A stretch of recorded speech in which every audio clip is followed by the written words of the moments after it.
हम्म, तो एक रिकॉर्डिंग जो है मैं ये स्टार्ट कर देता हूँ। होलोग्राफिक यूनिवर्स करके है।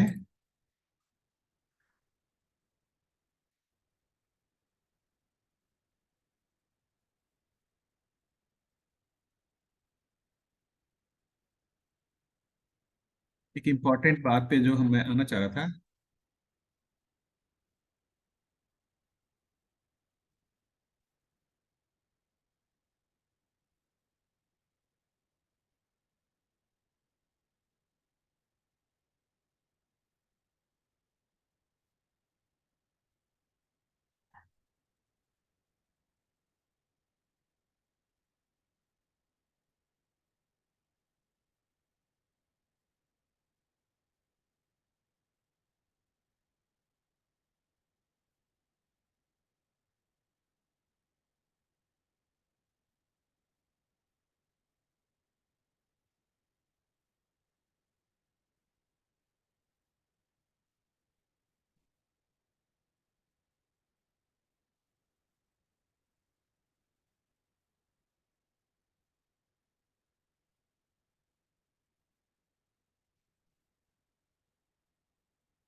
भैया ऑडियो नहीं है।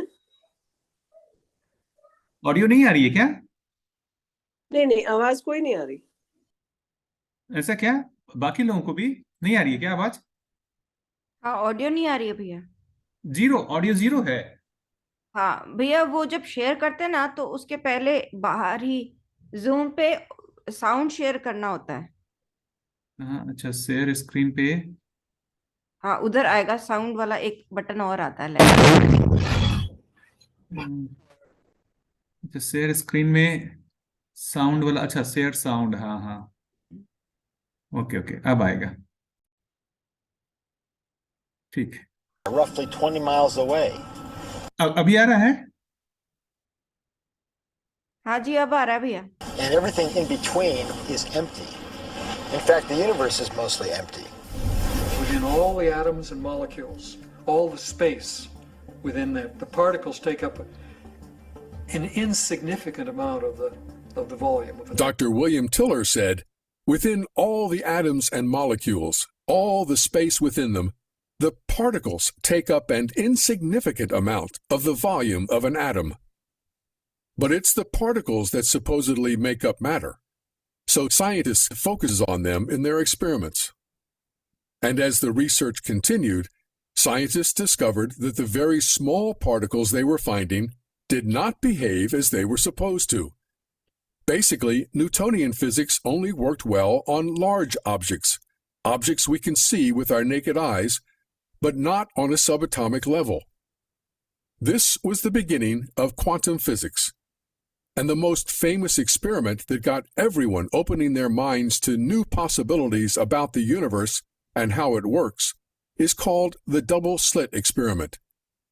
Here is a cartoon that explains what happened in that experiment. Meet Captain Quantum. And here we are, the granddaddy of all quantum weirdness, the infamous double slit experiment. The first people who did these experiments, and these experiments of, crude experiments of this kind, were first performed almost 50 years ago, or more, 60 years ago. Those people were flabbergasted. To understand this experiment, we first need to see how particles, or little balls of matter, act. If we randomly shoot a small object, say a marble, at the screen, we see a pattern on the back wall where they went through the slit and hit.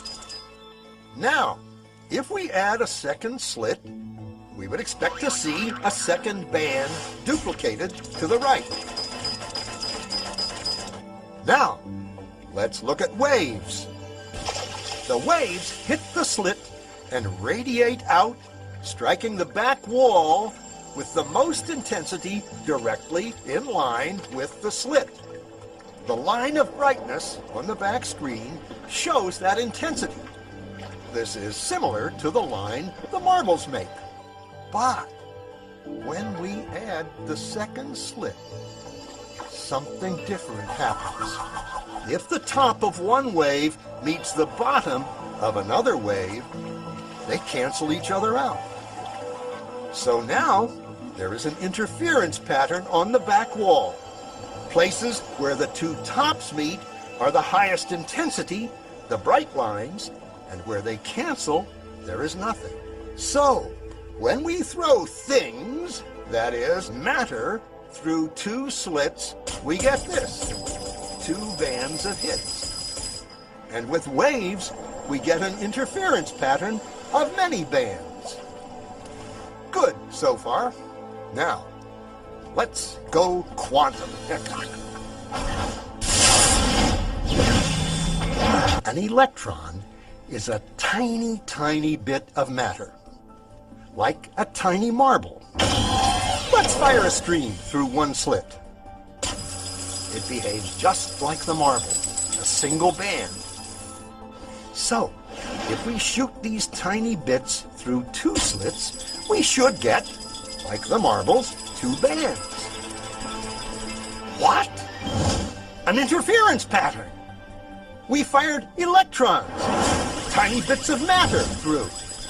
But we get a pattern like waves, not like little marbles. How? How could pieces of matter create an interference pattern like a wave? It doesn't make sense. But physicists are clever. They thought, maybe those little balls are bouncing off each other and creating that pattern.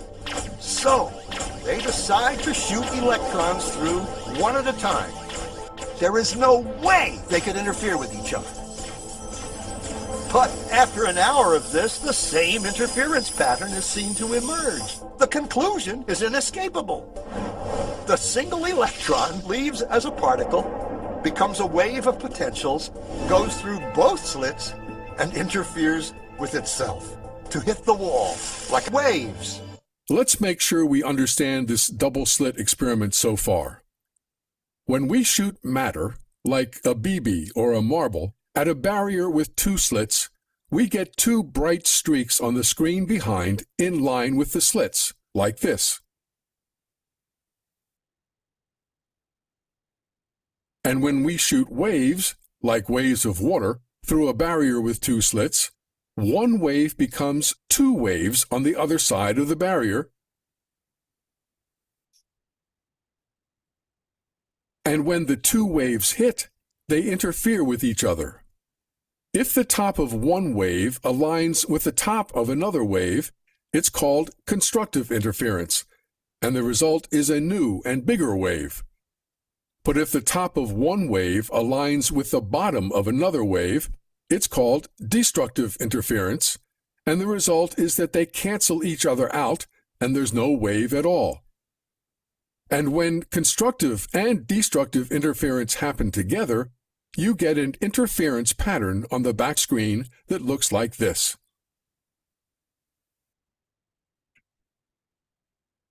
Now, if we shoot an electron, which we have always thought of as a particle, a little piece of matter, through a barrier with two slits, you would think we would get a pattern on the back screen that particles make, like this.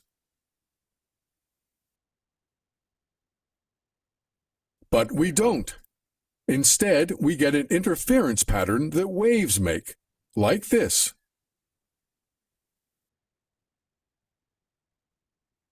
The conclusion is that electrons, which are the building blocks of what we call reality, are not solid particles at all, but exist as waves as well.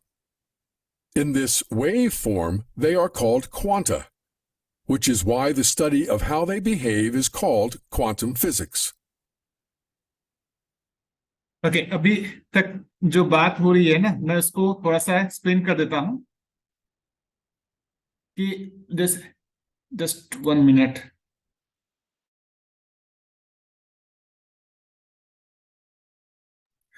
तो अभी जैसे बात हो रही थी ना, electron जो कहते हैं, जो परिवेशीय अंश होते हैं उसको इलेक्ट्रॉन कहते हैं।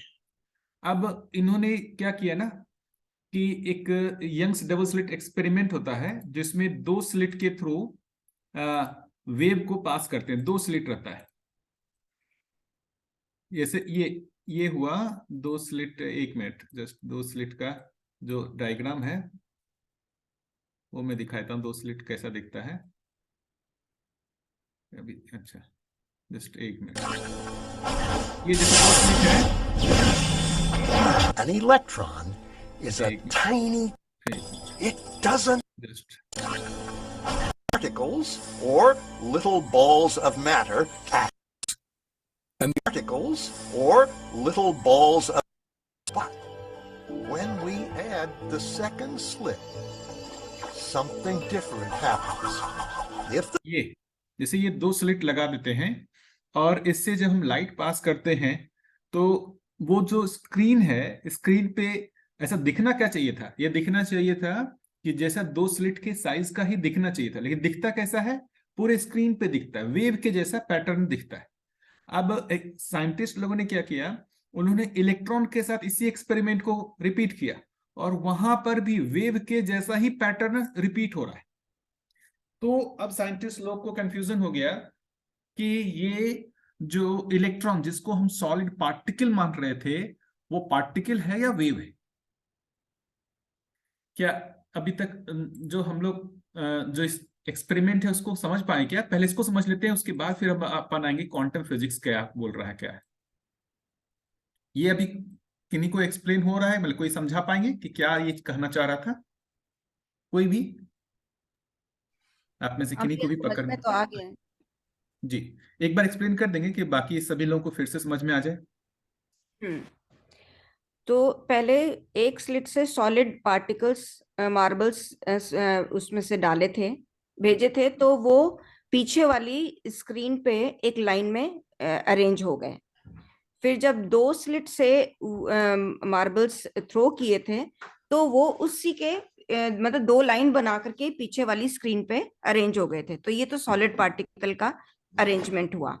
और जब पानी की वेव्स इसके थ्रू भेजी तो जब सिंगल स्लिट से भेजी थी तो सिंगल लाइन बीच में बनी थी, पर जब 2 स्लिट से भेजी थी तो जैसा एक्सपेक्टेड था कि ये पानी की वेव भी 2 वेव की तरह से बना देगा, लेकिन वो वेव नहीं बनी। बीच में सेंटर में एक बड़ी वेव बनी और उसके साइड में छोटी छोटी छोटी होती चली गई थी, मतलब मल्टीपल लाइंस बन गई थी।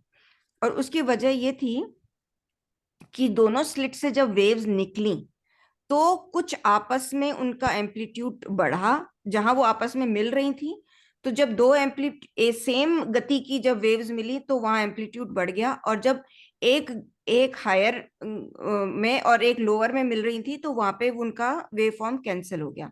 तो वहां स्ट्रेट लाइन हो गई और बाकी जहां सेम अमाउंट की वेव मिल रही थी तो वो इंक्रीज हो गया। तो जहां इंक्रीज हो गया वहां तो डेंस लाइन बन गई, जहां इंक्रीज नहीं हुआ वहां खाली लाइन रह गई। तो मल्टीपल वेव्स इसलिए बन गई। तो अब जब इलेक्ट्रॉन्स डाला तो क्योंकि इलेक्ट्रॉन्स को सॉलिड समझ रहे थे तो एक्सपेक्टेड था कि वो भी लाइन बनाएगा, लेकिन उसने एक लाइन मतलब डबल स्लिट में, लेकिन डबल स्लिट में उसने लाइन बनाने के बजाय मल्टीपल लाइंस बना दी। तो इससे ये निष्कर्ष निकल रहा था कि इलेक्ट्रॉन सॉलिड पार्टिकल नहीं होकर के कोई वेव फॉर्म में है। एग्जैक्टली, बहुत बढ़िया जी। तो अब यहीं से लोगों को कंफ्यूजन, जिसको हम पार्टिकल मान रहे हैं उसके साथ जब हम एक्सपेरिमेंट कर रहे हैं तो वो जो इफेक्ट दिखा रहा है वो तो वेव के जैसा दिखा रहा है। जैसे हम इलेक्ट्रॉन को पास करेंगे या तो इस स्लिट के थ्रू जाएगा या उस स्लिट के थ्रू जाएगा। इस स्लिट के थ्रू जाएगा तो इस स्लिट के सामने एक पैटर्न बनाएगा, उस स्लिट के थ्रू जाएगा तो उस स्लिट के सामने पैटर्न बनाएगा, जस्ट लाइक मार्बल्स। लेकिन मार्बल के जैसा इलेक्ट्रॉन में दिख नहीं रहा है। जब इलेक्ट्रॉन को इसे प्रोजेक्ट कर रहे हैं तो वो कहीं पर इलेक्ट्रॉन का दिख रहा है पैटर्न, कहीं पर ब्राइट दिख रहा है, डार्क ब्राइट डार्क, वेव के जैसा पूरा पैटर्न बना रहा है। तो ये कैसे पॉसिबल है? इलेक्ट्रॉन को पार्टिकल मान करके जो ये एक्सपेरिमेंट का रिजल्ट आ रहा है उसको एक्सप्लेन ही नहीं किया सकता। इलेक्ट्रॉन को पार्टिकल मान करके हम इस एक्सपेरिमेंट के जो रिजल्ट है उसको एक्सप्लेन नहीं कर सकते। ये इंटरेस्टिंग एक जो चीज है वही क्वांटम फिजिक्स को जन्म देता है। कि जिसको हम पार्टिकल मान रहे थे वो पार्टिकल है ही नहीं, वो तो वेव है। इसके पहले लोगों ने फोटो इलेक्ट्रिक इफेक्ट एक्सपेरिमेंट किया हुआ था। फोटो इलेक्ट्रिक इफेक्ट में क्या होता है, लाइट को वेव मानते रहे, लाइट जो है उसको वेव मानते रहे, और उस एक्सपेरिमेंट से यह पता चला कि लाइट वेव ना हो करके वो पार्टिकल के जैसा है। लाइट का डुअल नेचर बोलते हैं। तो कुछ एक्सपेरिमेंट में वो बिहेव करता है किसके जैसा, वेव के जैसा, बट कुछ एक्सपेरिमेंट के जो ऑब्जर्वेशन आ रहे हैं उसमें वो बिहेव करता है पार्टिकल के जैसा। इसी के ठीक उल्टा अब जो है, जब हम जिसको पार्टिकल मान रहे हैं, जैसे इलेक्ट्रॉन को तो पार्टिकल मान रहे हैं, अब इसके साथ जब हम एक एक्सपेरिमेंट कर रहे हैं तो वहां पर वो पार्टिकल के जैसा ना बिहेव करके किसके जैसा बिहेव कर रहा है, वेव के जैसा बिहेव कर रहा है। तो क्वांटम फिजिक्स क्या कह रहा है कि वो एक बहुत इंटरेस्टिंग एक चीज है कि जो पूरा यूनिवर्स है वो एक वेव के जैसा है। तो जब आप ऑब्जर्व करने जाते हैं तो आपको वो सॉलिड जैसा दिखता है, इन रियलिटी कोई सॉलिड ऑब्जेक्ट है ही नहीं। जिस इलेक्ट्रॉन को हम लोग मानते हैं कि ये पार्टिकल है, वो इलेक्ट्रॉन पार्टिकल ना होकर के एक वेव है, उस वेव का डिस्ट्रीब्यूशन है। एक इलेक्ट्रॉन को जिसको हम पार्टिकल मान रहे हैं वो पार्टिकल ना होकर के वेव है। तो जब स्टार्टिंग में केमिस्ट्री में पढ़ाया जाता है वहां पर पार्टिकल मान के पढ़ाया जाता है, जब थोड़ा हाई जाते हैं तो वहां पर पूरा क्वांटम फिजिक्स आ जाता है ना, और वहां पर इलेक्ट्रॉन को वेव मान करके उसका डिस्ट्रीब्यूशन निकाला जाता है, उसके अकॉर्डिंगली उसके ऑर्बिटल के साइज को बनाया जाता है। ये कुछ बात पकड़ में आ रही है क्वांटम मैकेनिक्स का कुछ? ये तो ऐसी बात हुई ना जगन मिथ्या, यानी कि जो कुछ है फक्त वेव ही है। एग्जैक्टली ये वो मैंने एक किताब पढ़ी थी बहुत matter are एग्जैक्टली अभी इनका जो दूसरा है, इसी एक्सपेरिमेंट, इसी का ही एक दूसरा चीज सुनते हैं। not particles all the time. They are waves until they are observed, and then they pop into being a particle in a specific location. In fact, these particles are actually waves most of the time. The conclusion is inescapable. The single electron leaves as a particle, becomes a wave of potentials, goes through both slits, and interferes with itself to hit the wall like waves. Physicists were completely baffled by this, so they decided to peek and see which slit it actually goes through. They put a measuring device by one slit to see which one it went through and let it fly. But the quantum world is far more mysterious than they could have imagined. When they observed, the electron went back to behaving like a little marble. It produced a pattern of two bands, not an interference pattern of many. The very act of measuring or observing which slit it went through meant it only went through one, not both. The electron decided to act differently, as though it was aware it was being watched. It was here that physicists stepped forever into the strange, never world of quantum events. What is matter? Marbles or waves? And waves of what? And what does an observer have to do with any of this? The observer collapsed the wave function simply by observing. We learned there is a field that exists as waves of possibilities and contains an infinite number of wave frequencies. On a single or just Laser gun, big plate, and very or H actually not solid matter at all, but more like a hologram.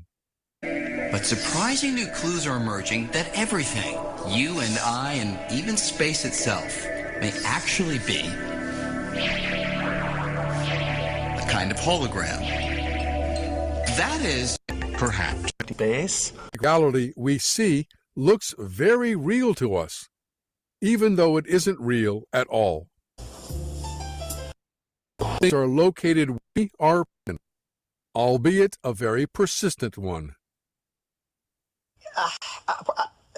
The easy answer to the question as to whether reality is itself is illusory and it's really all fuzzy and it's all just probabilities. The easy answer to that would be yes. So, if I were hurrying off to a meeting instead of being interviewed and somebody came up to me and pestered me on the street and asked that question, and I'd say, yes, that's basically right. But it's more complicated than that, because it's only fuzzy when you're not interacting with it. Whether or not we're just living in a big holodeck or not, it's a question that we don't necessarily have a good answer to. I think this is a big philosophical problem that we have to deal with in terms of what science can say about our world, because we are always the observer in science. So we are still always constrained by what is ultimately coming into the human brain that allows us to see and perceive the things that we do. So it is conceivable that all of this really is just a great illusion that we have no way of really getting outside of to see what is really out there. But this idea that reality is an illusion is not a new concept. Hinduism, Buddhism, and Sikhism all talk about Maya, or life as an illusion. ये देखिए, ये वही conclusion पे बोल रहे हैं ना, science का भी। भैया आपने वो ताओ फिजिक्स पढ़ी है क्या? नहीं, ये देखिए ना, अभी जो आप बोल रहे थे ना, वो वही चीज ये साइंस भी बोल रहा है कि जिस चीज को हम ये पहले से ही कहा गया है हिंदुइज्म में, बुद्धिज्म में से कि ये सब कुछ माया है, जो हम देख रहे हैं वो है ही नहीं, रियलिटी में सब माया है ना?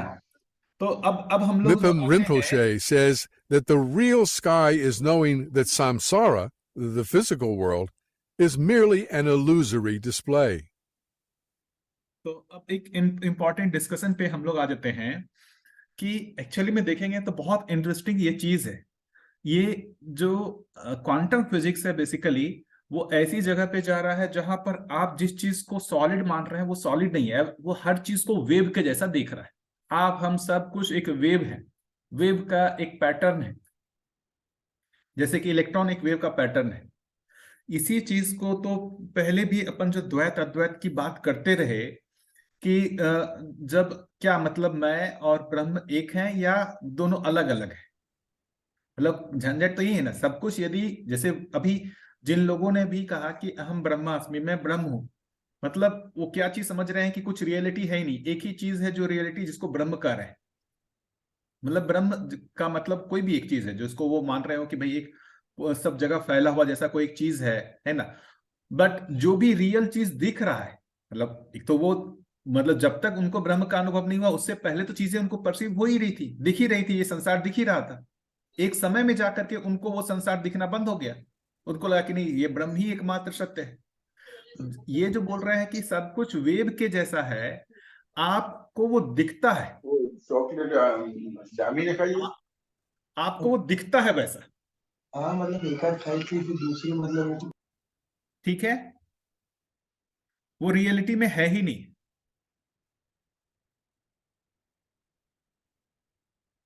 कुछ पकड़ में आ रहा है क्वांटम फिजिक्स का? ये प्रश्न था, इसलिए हम लोग इस पे कर रहे हैं डिस्कशन। जबकि यही इंटरेस्टिंग चीज है कि बाबा जी जो ये कह रहे हैं कि व्यापक भी है और इकाई भी है। जब ये अंश की बात कर रहे हैं तो वो अंश भी है, ऐसा नहीं है कि वो अंश का एग्जिस्टेंस नहीं है। जब आप नहीं देख रहे हैं, साइंस क्या बोला, जब आप नहीं देख रहे हैं तो अंश का एग्जिस्टेंस नहीं है, मतलब कोई भी पार्टिकल का एग्जिस्टेंस नहीं है, वो वेव के जैसा। जब आप देखने जाते हैं तब आपको वो पार्टिकल के जैसा दिखता है।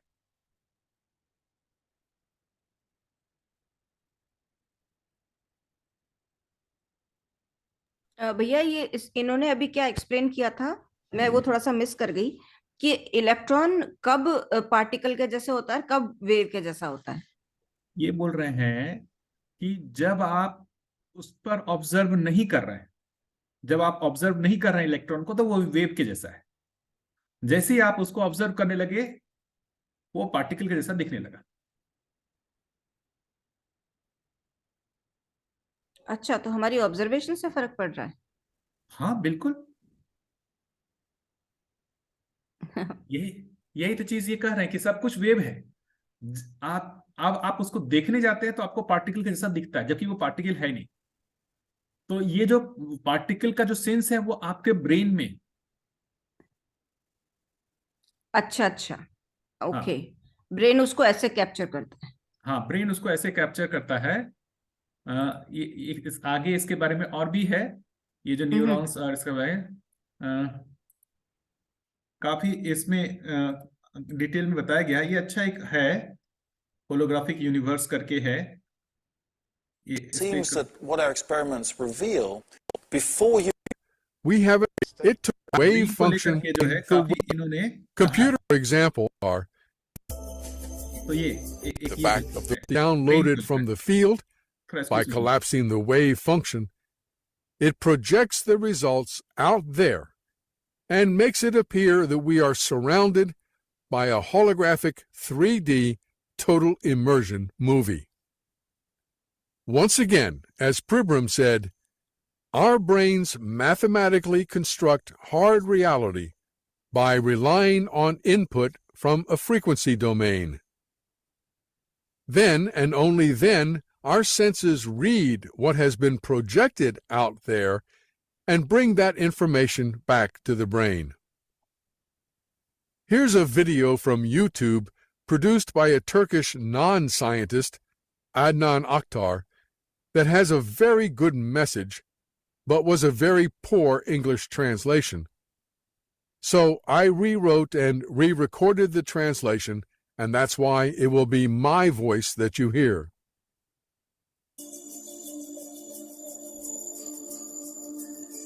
We've been taught that the process of seeing is when light clusters, called photons, travel from an object to the eye and pass through the eye where they are refracted and focused on the retina at the back of the eye.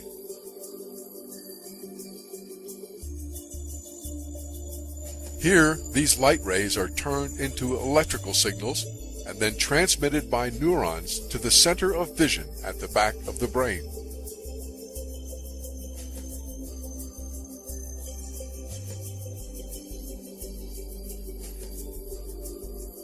We now know that the opposite is true, that the act of seeing actually takes place in this center in the brain.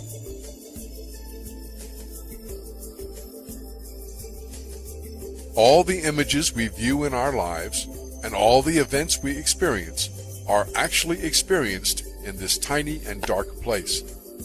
Both the film you are now watching and the boundless landscape you see when you gaze at the horizon actually fit into this place of a few cubic centimeters.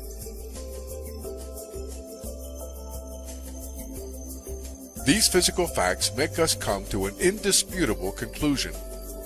Everything we see, touch, hear, and perceive as matter is only electrical signals in our brain.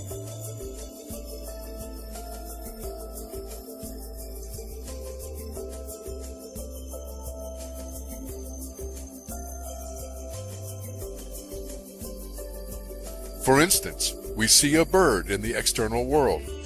In reality, this bird is not in the external world, but in our brain. The bird we see is in fact the electrical signals in our brain. Likewise, the sounds we hear from the bird are also in our brain.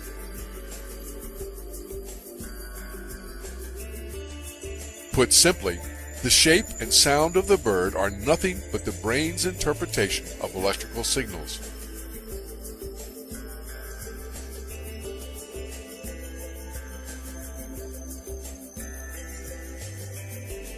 This is also true when it comes to distance.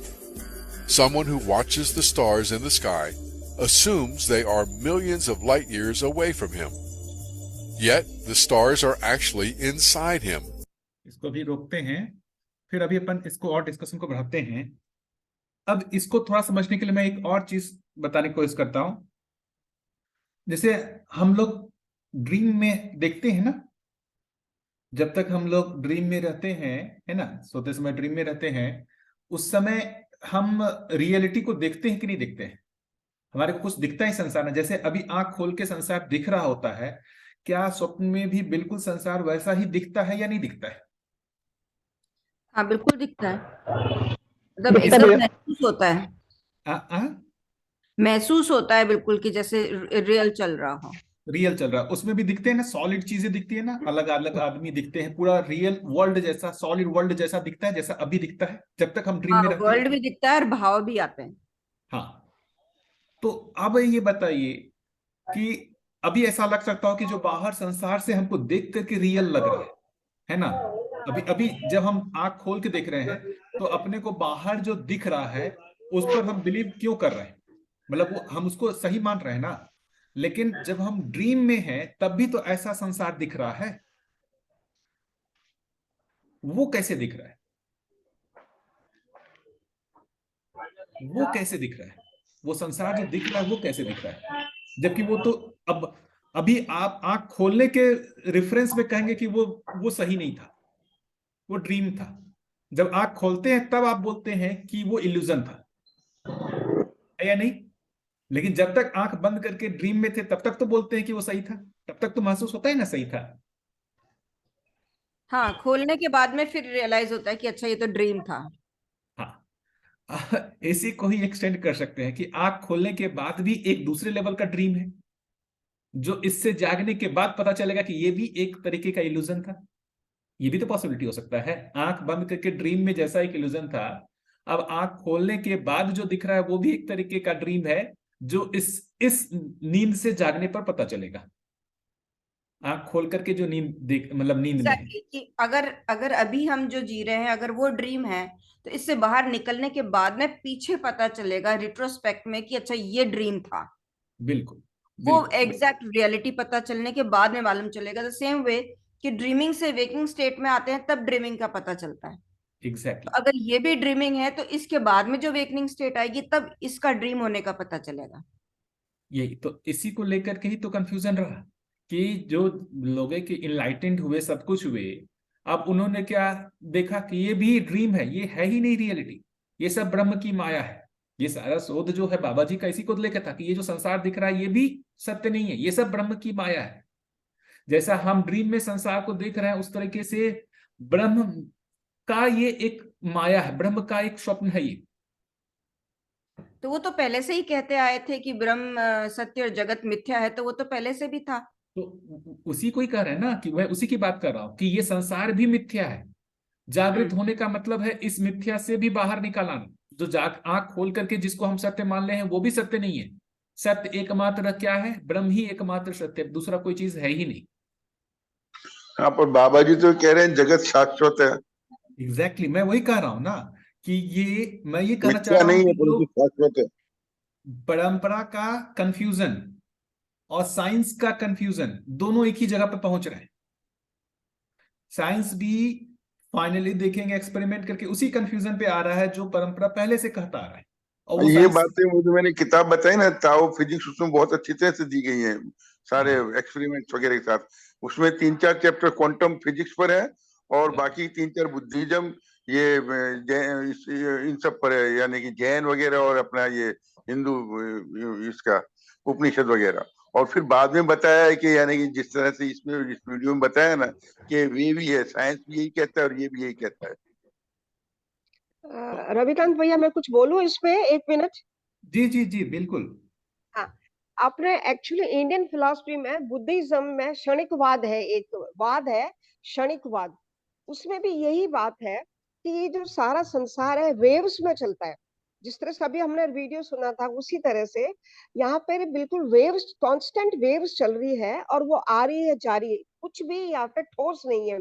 इसलिए जब विपश्यना में practice करवाते हैं तो इसी चीज की practice होती है कि आखिर में जब ये 15-20 दिन महीने भर तक प्रैक्टिस करते करते एक समय ऐसी हालत होती है कि उनको अपनी बॉडी भी मेल्टिंग होती हुई वेव्स में चलती हुई नजर आती है।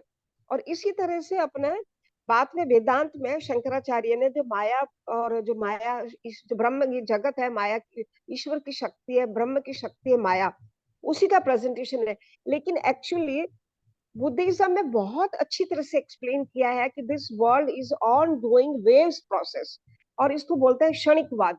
तो इसी चीज को वेस्टर्न फिलोसफी में हेरोक्लेटिस करके बहुत बड़े फिलोसफर थे, उन्होंने भी बताया कि क्षणिकवाद क्या होता है कि you can not even step in water second time.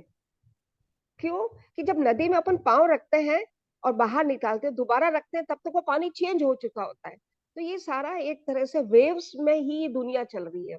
जिस तरह से अभी आप समझा रहे थे, एग्जैक्टली वही बात इंडियन फिलोसफी और वेस्टर्न फिलोसफर्स ने बहुत सालों पहले समझाया था, लेकिन इंडियन फिलोसफी ने तो बहुत अच्छी तरह से, स्पेशली बुद्धिज्म में, विच इज नोन एज क्षणिकवाद, ऐसा मैंने पढ़ा है भैया। यही आप है। बोलिए। बिल्कुल। अब ये सोचने का मुद्दा है कि तो बाबा जी उससे भिन्न क्या बोल रहे हैं। बाबा जी तो ये चीजें नहीं बोल रहे हैं, मतलब जैसे ही कह रहे हैं कि सब कुछ माया है, ऐसा तो नहीं है। उन्होंने तो कहा ब्रह्म सत्य जगत शाश्वत, जो दिख रहा है वो भी सत्य है। ये प्रकृति जो दिख रहा है, ऐसा नहीं कि ये सत्य नहीं है, ये भी सत्य है, और ब्रह्म भी सत्य है। तो ये फर्क है ना भैया, अभी जो मतलब बाबा जी का जो प्रेजेंटेशन है, वो प्रीवियस फिलोसफी से काफी फर्क है ना। हमें तो ऐसा समझ में आ रहा, हो सकता है ठीक पकड़ में नहीं आ नहीं रहा नहीं, हो। वही तो उसी की बात हो रही है कि क्या फर्क है। तो उसी क्या के लिए फर्क तो है? बात हो रही है कि अभी तक जिसको बोलते रहे कि ये संसार माया है, संसार रियल नहीं है, बाबा जी बोल रहे नहीं, ये संसार भी रियल है। हाँ, और वर्तमान है, वो कह रहे हैं ये संसार भी वर्तमान रियल है। है और व्यापक भी रियल है, ब्रह्म भी रियल है। तो ब्रह्म हाँ और जो मतलब प्रकृति है, वो दोनों का ही सहअस्तित्व है, दोनों साथ हाँ, साथ है। और ये भी कह रहे हैं जगत सत्य है और वर्तमान है। वर्तमान मतलब जो वर्तते, इसका कोई भूत नहीं है, ये वर्तमान में चल रही है, या ना सत्य मान रहे हैं ना भैया। बिल्कुल। तो फर्क तो है, अगर हम लोगों ने समझा है तो। आप बताइए, कोई और बताना चाहे कुछ। देखिए, इसमें बिल्कुल ये चीजें समझनी पड़ेंगी कि परंपरा से अलग हटके बाबा जी ने क्या काम किया है। मतलब तभी ये एक कहे कि हमारे को इस दर्शन के प्रति आस्था भी बनेगी। क्योंकि ऐसे बहुत सारी चीजें हैं जिसको मैं देख रहा था, वो बहुत सारी चीजें पहले भी कही हुई है, उससे अलग क्या कहा। जिसे हम कहते हैं ना कि ये अनुसंधान कहते हैं, मध्यस्थ दर्शन जो है एक अनुसंधान है। अनुसंधान कहने का मतलब जो है, जो अभी तक नहीं था उसको प्रकट किया गया। तो क्या कमी थी जिसको प्रकट किया है बाबा जी। यही जो बार बार कह रहे हैं ना, कि जो बाबा जी कह रहे थे कि जो पुराना उनका वेदांत था कि ब्रह्म सत्य जगत मिथ्या, इसको उन्होंने बदला कि ब्रह्म सत्य जगत शाश्वत। जगत भी है, ब्रह्म भी है, और दोनों जो है उनका सहअस्तित्व है। जहां पर इकाई है वहां पर ब्रह्म भी है। ब्रह्म व्यापक से मतलब है क्या ब्रह्म का?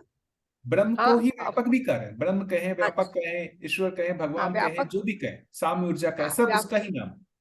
ठीक। व्यापक इज ब्रह्म ओनली, जो हर हाँ। जगह फैला हुआ है। तो क्वांटम फिजिक्स के बारे में ये समझ में, क्वांटम फिजिक्स बेसिकली क्या हो गया है कि जो ये हम जिस चीज को सॉलिड रियलिटी मान रहे हैं, उस सॉलिड रियलिटी की जगह वो वेव में चला गया। तो हर चीज को वो वेव के फंक्शन के रूप में दिखता है। तो भैया इसका मतलब तो ये quantum physics is talking exactly like Buddhism is talking about. अभी एग्जैक्ट हम जो कर रहे हैं वो, हाँ इसी को तो देखिए उन्होंने कोट भी किया कि जो अभी हम लोग बोल रहे हैं वो एक्चुअली पहले कहा जा चुका है, हिंदुइज्म में, बुद्धिज्म में कहा जा चुका है। हाँ हाँ हाँ, खूब अच्छी तरह से डिटेल है भैया, बहुत डिटेल है बुद्धिज्म में तो। बिल्कुल, वो कहा जा चुका है। ये एक्सपेरिमेंट के थ्रू वहां पहुंच रहा है। क्या एक्सपेरिमेंट कर रहा है भाई? जिसको सॉलिड मानते रहे, उस सॉलिड के साथ एक्सपेरिमेंट किया और वो बिहेव वेव के जैसा करने लगा। हाँ, तो उनको तो सोचने पर प्रश्न मजबूर होना पड़ा कि भाई ये जिसको सॉलिड मान प्रश्न रहे हैं वो सॉलिड है ही नहीं, वो तो वेव है।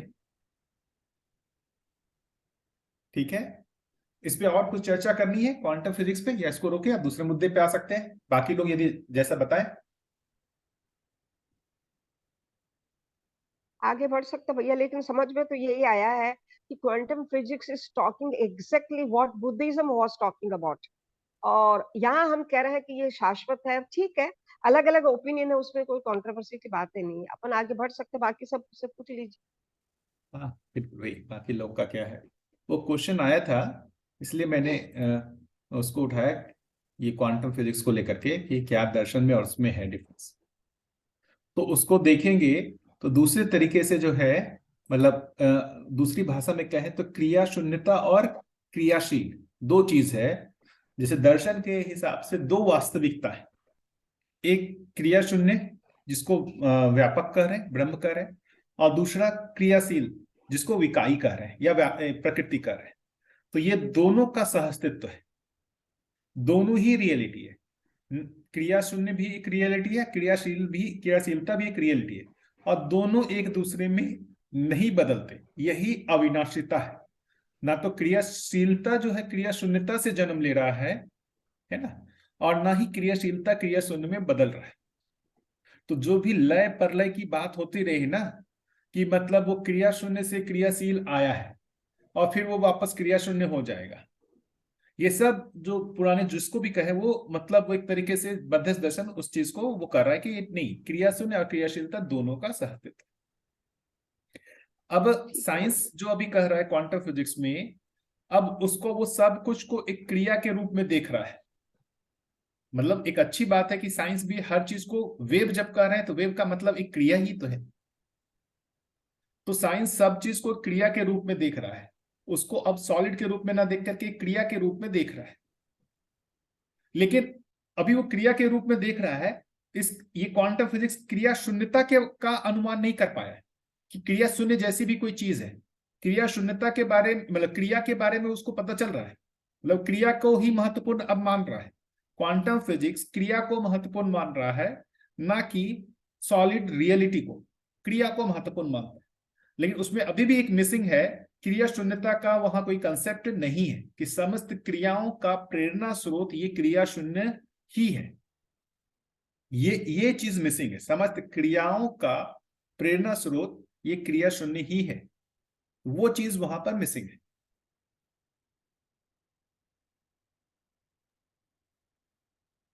हाँ भैया, ये पॉइंट बिल्कुल सही बताया आपने कि वहां पे क्रिया शून्यता और क्रियाशील में एक चीज मिसिंग है। हाँ, क्रिया, राइट।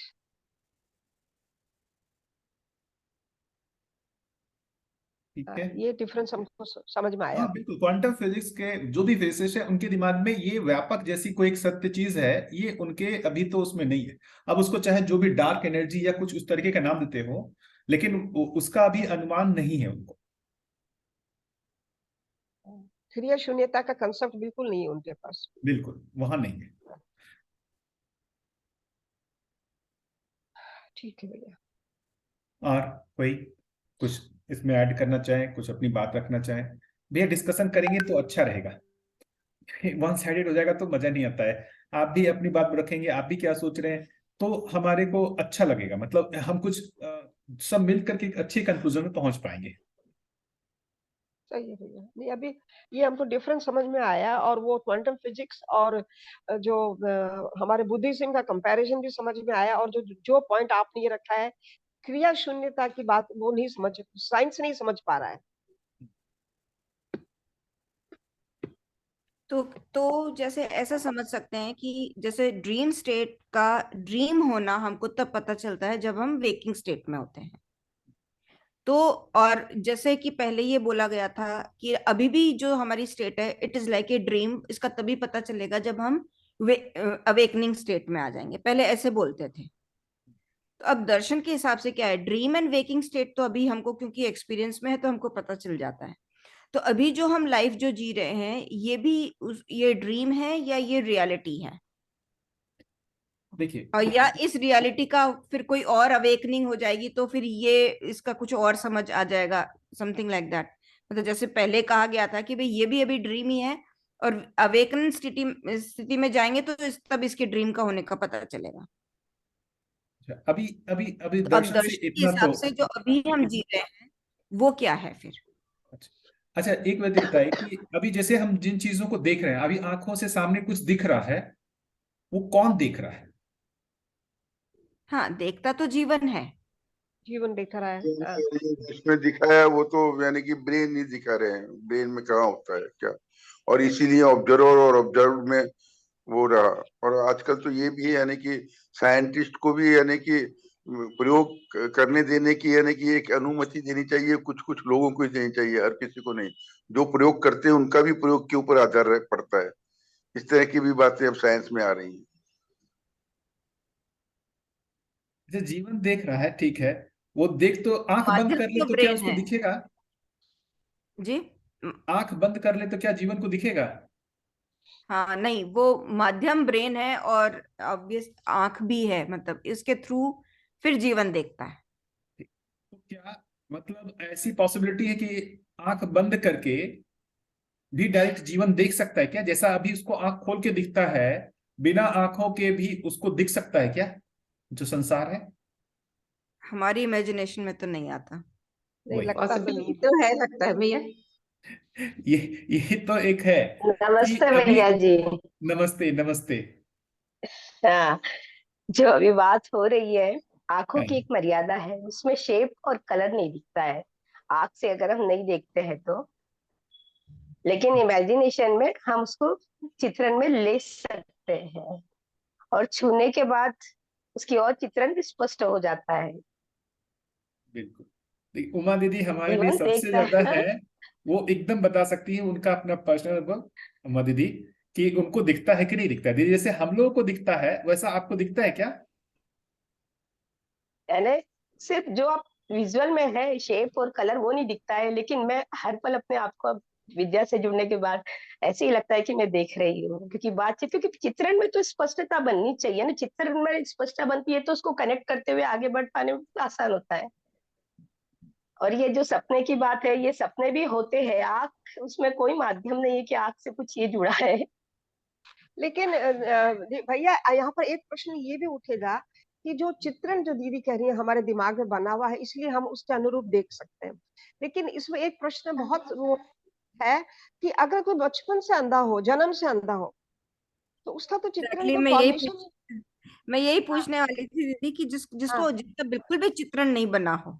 हाँ हाँ, हाँ, तो ये बात बराबर है। मैं भी हमारे जो है कांटेक्ट में कलीग, उनसे बातचीत करते रहती हूँ कि जो बाय हाँ बर्थ हाँ होता है, उन्हें हाँ कलर भी नहीं पता, कुछ भी नहीं पता है, कलर क्या हाँ होता है, कैसा होता है, नहीं, ये कुछ भी नहीं आता है। जो हम बोलते हैं यानी सुनते हैं, जिस हम्म, प्रकार उसको हम एक्सप्लेन करेंगे, यानी हमारी कमेंट्री जैसी चलेंगी, उसी को वो हाँ अपनी इमेजिनेशन के द्वारा पिक्चर करने का समझाएंगे। कोशिश करते हैं, लेकिन हाँ उन्हें नहीं पता है कि कलर क्या नहीं है, पता है लाल क्या है, किसी। पीला क्या है, मुझे नहीं पता है। जैसे अब मैं टमाटर छूने के बाद, मैं टमाटर, मैंगो, कोई भी चीज छू लो तो मैं उसको जान सकती हूँ, क्योंकि मैं देखी हूँ पूरी दुनिया, जिंदगी मुझे सब पता है। एग्जैक्टली।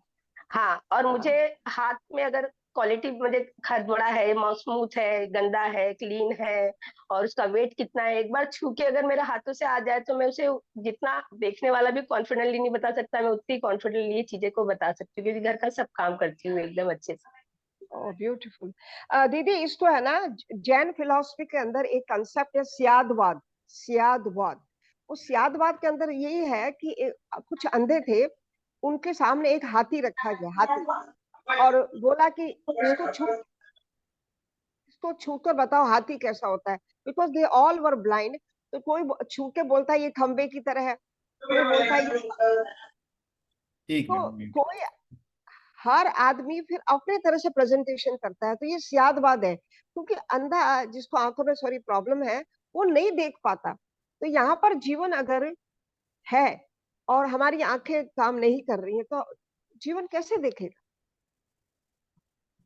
जैसे भैया पूछ रहे हैं, अब हमको प्रश्न पूछ रहे क्या जीवन देख सकता है? जीवन बिना माध्यम के तो नहीं देख सकता डेफिनेटली। कानों से अगर मैं बचपन से सपोज थोड़ा बहरी हूँ, तो मुझे नहीं सुनाई देगा, जीवन है मेरे अंदर, लेकिन बिकॉज माध्यम नहीं है तो मैं कैसे सुनूं?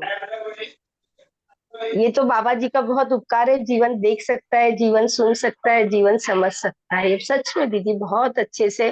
क्योंकि हाँ इसमें चित्रण जब बनता है, जैसे आपने कहा कि वो ब्लाइंड एग्जांपल लिए कि हाँ ब्लाइंडनेस, ब्लाइंड का लेकिन सियादवाद है। अगर उसके, हाँ, तो उसमें अगर पूरा पता चलता है ये क्यों है, ये कैसा है, कैसा, म्हणजे कंप्लीट, अगर उसका म्हणजे जड़ रूट से फ्रूट की पूरी बात अपने आप में स्पष्ट होती है, तो उसकी उपयोगिता, पूरकता बहुत अच्छे से पहचाने। स्पष्टता बनाए बिना ये चीजें नहीं हो पाती जी। किसी ने कह दिया कि ये ऐसा है पेन, लेकिन वो किस काम आता है, ये दंडी है, ये दंडी से लिखा जाता है, ये इससे हाँ बना हाँ है, ये सब स्पष्टताएं बनती है, तो उसका चित्रण बहुत अच्छे से अपने इमेजिनेशन और जीवन में ही होता है। कौन करता है ये, जानने वाला कौन है? जीवन में जिज्ञासा और प्रश्न बनती है, और समझने उसके स्पष्टताएं भी जीवन में ही बनती है। शरीर में तो ऐसा कोई पार्ट ही नहीं है कि ये शरीर में कोई पार्ट में फिट हो बैठता है, जीवन के अलावा नहीं है ये कोई। ऐसा मैं दिखता है। ठीक है रिया जी। नहीं, ये तो हम लोग के लिए डिस्कशन के मुद्दे हैं। जैसे एक मिड ब्रेन एक्टिविटी करके कुछ चलता है बच्चे लोग के साथ प्रैक्टिस। तो मैं एक बच्चे के साथ मैंने देखा, मतलब उसने किया हुआ था, तो मैंने अच्छी तरीके से उसकी आंखों में पूरी तरीके से पट्टी बांध दिया, एकदम बढ़िया नहीं दिख सकता, 2-4 लेयर का मैंने कर दिया। उसके सामने बहुत सारे कार्ड्स थे रखे हुए, मैं उसको देता गया और वो बताता गया कि ये है, ये है, ये है। मुझे बहुत आश्चर्य हुआ, मैं तो नहीं कर सकता, उसने किया। तो भैया उनकी जी जी, क्या बोल रहे हैं दीदी? हाँ, तो मैं अब जो एक चीज पे आता हूं कि पहली बात तो जैसे अशरीरी जीवन को, जैसे जिसने मान लेते हैं जो जागृत हो गया, जो भ्रमित है उसकी बात से, जो जागृत हो गया, अब वो जो शरीर नहीं ले रहा है, क्या उसको संसार दिखता होगा कि नहीं दिखता होगा? ये तो आप बताइए भैया, हमें भी, हम तो खुद इस प्रश्न के लिए जूझ रहे हैं कि अशरीरी फिर यात्रा कैसी होती होगी, क्योंकि स्मृति तो होती ही नहीं है उसकी। आप बिल्कुल बताइए बिल्कुल, भैया। यही तो। अब मेरे मेरे अनुमान से देखिए, जो समझने का, जो देखने का प्रोसेस है उसको करते हैं भाई। देखिए, देखने के प्रोसेस में हो क्या रहा है, जैसे आपका कैमरा में एक जैसा वो होता है ना कि बाहर से लाइट, जो भी किसी ऑब्जेक्ट से लाइट आया और उस फिल्म पे जाकर के वो पड़ता है और उसका कुछ भी एक बन जाता है सेप, ऐसा ही होता है कैमरे में। हाँ बिल्कुल, उसका रिफ्रैक्शन पड़ता है हमारी आंखों पे, हमारी हाँ, कॉर्निया पे। नहीं, मैं कैमरा में जो भी फोटो रिकॉर्ड होता है, मतलब मैं ये कह रहा हूँ। अच्छा अच्छा। अब बिल्कुल हमारे जो आई है, आई का जो रेटिना है, वहां पर भी तो बिल्कुल वैसा ही हो रहा है। बाहर से किसी ऑब्जेक्ट से लाइट आ रही है, उस रेटिना पे वो बन रहा है, ठीक है। तो अब वो रेटिना से फिर अब वो कहीं प्रोसेस होकर के ब्रेन पे जा रहा है हाँ, है वो ना? सिग्नल। ठीक। अब ये भी तो हो सकता था कि वो जो प्रतिबिंबन जो है हमारी आंखों पर पड़ा, क्या उस वस्तु का प्रतिबिंबन डायरेक्ट जीवन पे हो सकता है कि नहीं हो सकता है?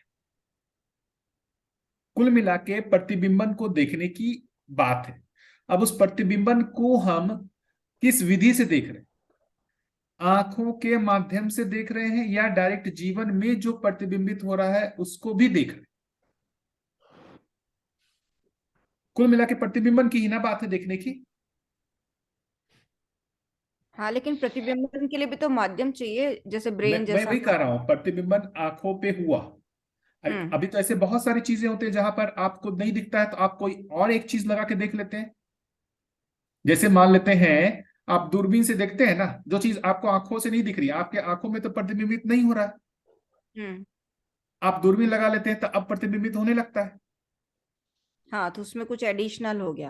तो आप जिस तरीके से ये बीच में एडिशन किया हुआ है, ये आंख भी एक एडिशन ही है जीवन के लिए ना। हम्म। तो मैं हाँ। वही कह रहा हूं कि वो प्रतिबिंबन तो डायरेक्ट जीवन में भी है।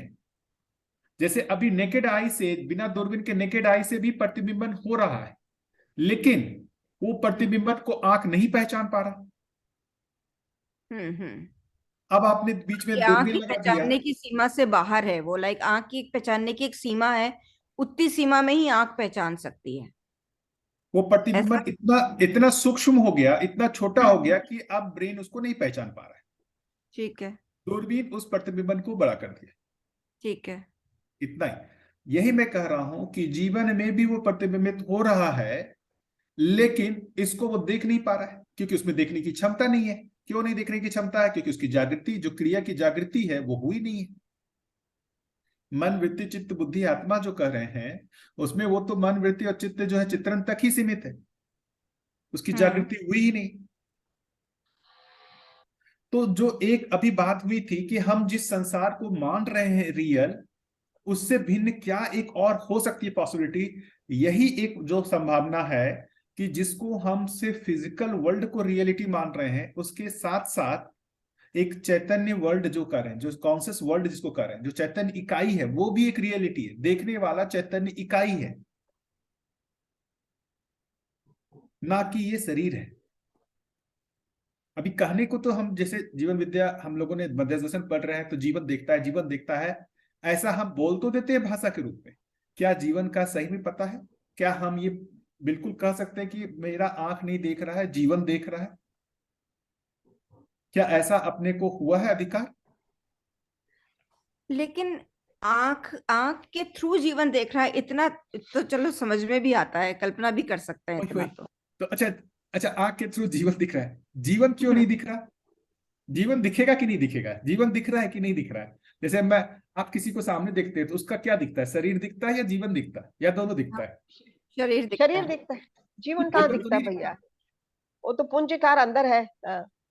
वही तो, वो पुंजाकार भी है तो पुंजाकार दिखता है कि नहीं दिखता है? तो बाबा जी को दिखता था, हमको और आपको दिखता है कि नहीं पुंजाकार रूप? हाँ, नहीं नहीं दिखता दिखाई भैया, देता, क्योंकि हाँ, नहीं दिखता। वो देखने का स्तर नहीं है अभी, हमारा देखने जीवन का, का स्तर नहीं है। बिल्कुल। तो वो एक जो चीज है कि अब हम जिसको भी सिर्फ देख रहे हैं, जिसको हम मान रहे हैं कि ये भौतिक शरीर ही सब कुछ है, वो भौतिक शरीर के साथ साथ वो एक जो जीवन का दिखने वाला भाग है वो तो मिसिंग है ना अभी हमारे साथ। राइट। हाँ, जीवन नहीं दिख रहा और वो चैतन्य संसार भी नहीं दिख रहा, यूं इस तरह से बिल्कुल। माने। तो वो ओ, चैतन्य संसार नहीं दिखने के कारण जो है ना, हमारा ये सभी जो एक जो चीज का है ना, बहुत सारे हमारे जो एक भ्रम है वो उस कारण से है। संसार का भ्रम उसी कारण से है। पूरे संसार में जो भ्रम है वो उसका कारण तो यही है ना, क्योंकि उसको चैतन्य संसार दिखता ही नहीं है। पर एक बात ये भी है कि ये संसार मतलब है ही नहीं, ऐसा तो नहीं है ना, मतलब नहीं ये नहीं, भी वही है कह वो रहा हूँ भी है, कि वो हमें नहीं दिखाई दिया। नहीं नहीं, ये है, हाँ लेकिन इसके अलावा जो एक और वास्तविकता है वो नहीं हमको दिखता।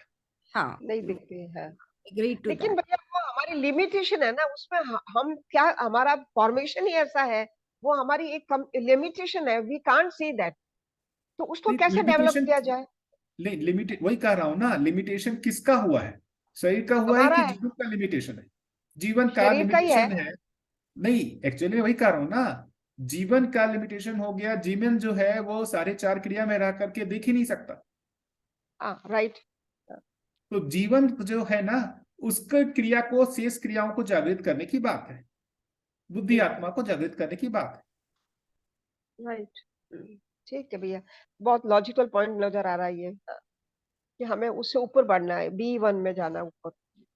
बिल्कुल, हमारा जो देखेंगे, देखने की क्षमता जो है वो बेसिकली फाइनली जो है जीवन से तय हो रही। तो जीवन जो है सारे चार क्रियाओं में रह करके उसका एक लिमिट है, इतने तक को ही वो देख सकता है।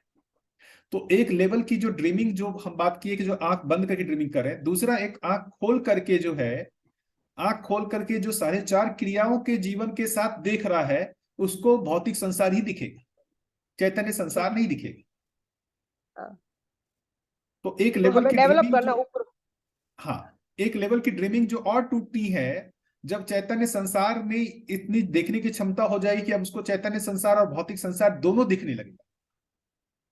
राइट, क्या मेरी बात पहुंच वही रही तो, है? हाँ हाँ बिल्कुल भैया, वही तो जागृति है। बिल्कुल। पहुंच रही है भैया। पहुंच रही भैया, बहुत अच्छे से, बहुत बढ़िया लग रहा है।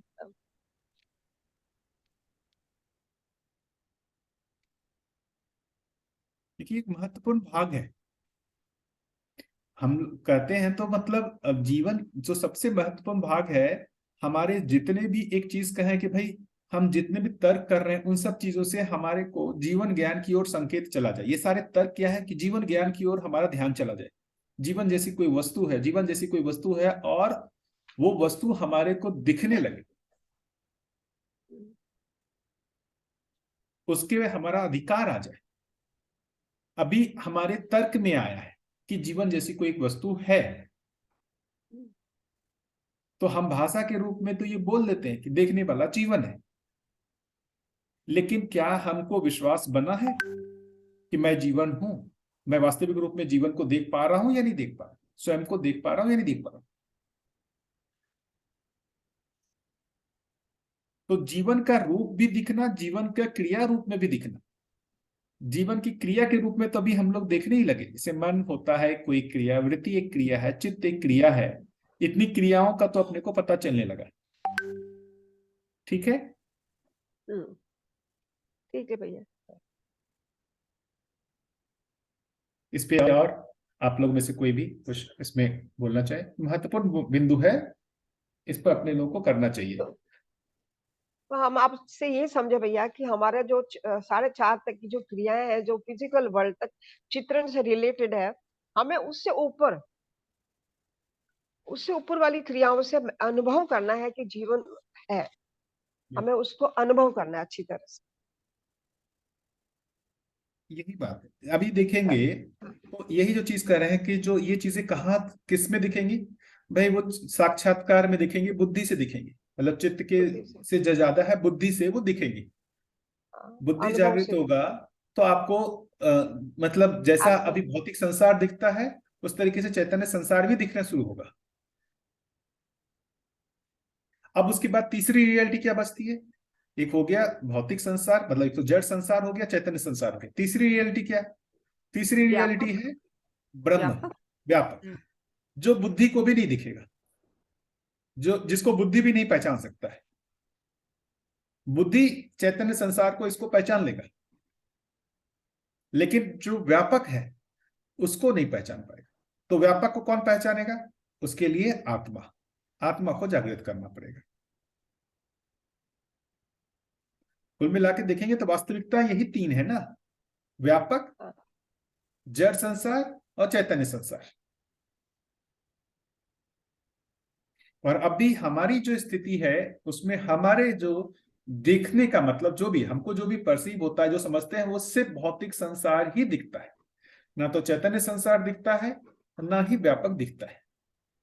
दिखने का मतलब समझना है, मतलब आंखों से नहीं कर रहा, मतलब वो आपको समझ में आना चाहिए। समझ में आना चाहिए। नहीं तो भैया हमारी इतनी क्षमता कहाँ है आत्मा की तो पूरे व्यापक को देख सके, वो तो नहीं है ना, लिमिटेशन तो है। तो मतलब अनुभव कर सके, मतलब तो अनुभव से है ना, बिल्कुल। देखने से थोड़ी होगा ना भाई। हमें ये मतलब स्पष्ट नहीं हूँ, मुझे खुद को ये बहुत परेशान कर रहा है कि किस तरह से इस चीज को अनुभव किया जाए। जो चेतन है, आत्मा को इतने बड़े व्यापकता के अनुभव कैसे होगा, मतलब हमारी इतनी क्षमता कहाँ है? नहीं, किसी ने मतलब समझा है, किसी ने देखा है, तो ये हमारे लिए साहस है। जैसे बाबा जी ने देखा है, समझा है, तो वो हमारे लिए एक साहस बनता है कि एक ने देखा है तो मैं भी देख सकता हूं।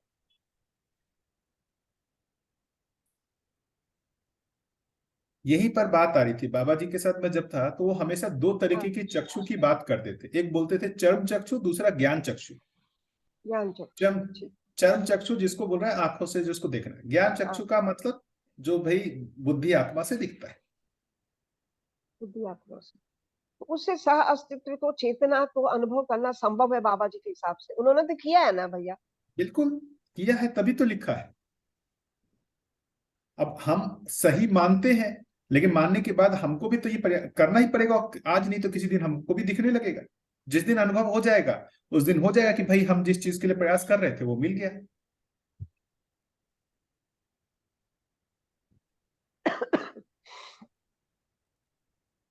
तो ये एक महत्वपूर्ण बात है कि अपने मतलब अपनी ओर बार बार ध्यान चला जाए कि हमारे लिए करना क्या है। देखिए कि पूरे संसार जो उलझा हुआ है, उस उलझने का कारण यही है, हम देखने वाला आंखों के माध्यम से देख रहा है। तो जो आंखों के माध्यम से उसकी एक लिमिट है, जितना वो दिखता है उतना ही सत्य है, इतना मान लिया दृढ़ता पूर्वक। ऐसा है या नहीं है कि आंखों के माध्यम से जितना दिखता है उतना ही सत्य है, ये एकदम दृढ़ता पूर्वक लोगों ने स्वीकार लिया है संसार। अब जड़ संसार वास्तविक है तो हमारा लक्ष्य भी क्या बना? लक्ष्य भी हमारा यही बनता है, जड़ संसार को प्राप्त करना। उससे जो प्राप्त सुख सुविधाएं उसी का ही हमारा लक्ष्य बनता है। तो 4 विषय 5 संवेदनाएं जो भी है वो लक्ष्य हमारा तभी बनता है जब हमारा ये स्वीकृति बनता है कि मैं सिर्फ भौतिक संसार ही हूं, मैं भौतिक शरीर ही हूं।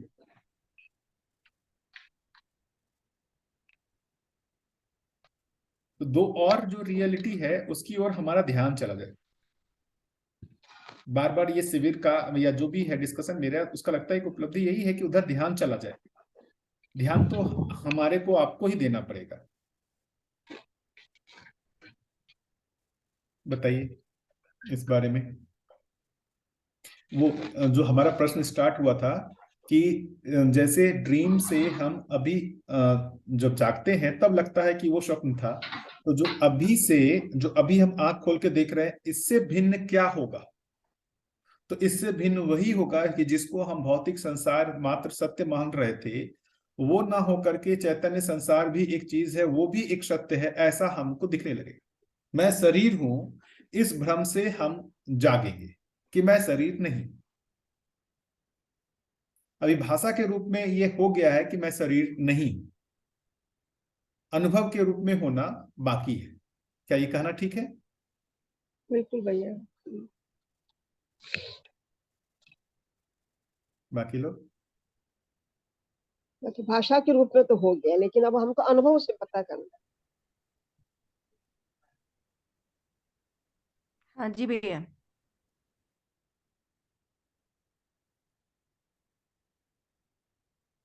बाकी लोग बताएं क्या सोचते हैं इस बारे में। भैया चैतन्य संसार से मतलब अपना मतलब ये हो गया कि एक जीवन रूप में मैं और जो अन्य मानवों में जो जीवन है वो यही होगा ना चैतन्य, और जबकि जो जानवरों में भी जो कुछ जीवन है वो तो चैतन्य संसार से अभिप्राय यही है ना। बिल्कुल बिल्कुल, मतलब कुल मिला करके जो जीवन का एक है स्वरूप, जैसे मैं भी एक मतलब जीवन और शरीर के रूप में हूँ, तो ये भी तो मुझे पता चलना चाहिए। आप भी जीवन और शरीर के रूप में, ये भी तो पता चलना चाहिए। अभी आपको देखते हैं, आप किसी आदमी को देखते हैं तो क्या दिखता है उसका? अभी तो ईमानदारी से सत्य दिखता सिर्फ शरीर दिखता है, क्या उसका दिखता है जीवन? नहीं, उसका नहीं दिखता है ना? तो जब उसका शरीर ही दिखता है सत्य, तो आप उसके साथ व्यवहार भी क्या करेंगे? शरीर के आधार पर ही करेंगे। सुंदर है, काला है, गोरा है, कैसा है, इस हाँ आधार पर वही ही सब व्यवहार। होती है। अव्यवस्था उसी वजह से ये तो है, अब ठीक है, ये समझ में आता है। अब वो दिखने लगेगा कि वो जो शरीर है, वो शरीर तो बेसिकली सिर्फ एक माध्यम है, उसको चलाने वाला तो जीवन है। जो शरीर है वो बेसिकली वो एक कहे एक मशीन जैसा है, उसको चलाने वाला तो एक जीवन है। वास्तविकता तो वो जीवन है। जब ये आपको दिखने लगेगा तो आप किसके साथ व्यवहार करेंगे, जीवन के साथ या शरीर के साथ? जीवन के साथ होगा फिर। जीवन के साथ हो। और यही जीवन आपको सब में दिखे कि सब में जीवन है और एक ही जीवन है सब में। ठीक बात है। अभी तो मूल्य मतलब आपका जो न्याय होगा यहीं से तो होगा। जब हाँ तक आप जीवन के रूप में नहीं देखेंगे, न्याय हो ही नहीं पाएगा, घटित हो ही नहीं पाएगा न्याय। हाँ, संबंध ठीक होंगे, जो आसपास के मानव हैं उनसे संबंध ठीक होगा जब जीवन रूप में देखेंगे। ये बात तो ठीक है, ये अपने अनुभव में भी आता है। मतलब अपन उस तरह से चलते हैं तो ठीक होते हुए दिख रहे हैं, ये तो ठीक है, बहुत बिल्कुल ठीक। सुंदर, बहुत सुंदर भैया, आपका ये सेंटेंस बहुत अच्छा है कि जब हम दूसरे में जीवन देखेंगे तब हम जीवन को जीवन के हिसाब से बिहेव करेंगे, तभी हम न्याय साबित कर पाएंगे। बहुत सुंदर। लेकिन न्याय कहाँ होगा?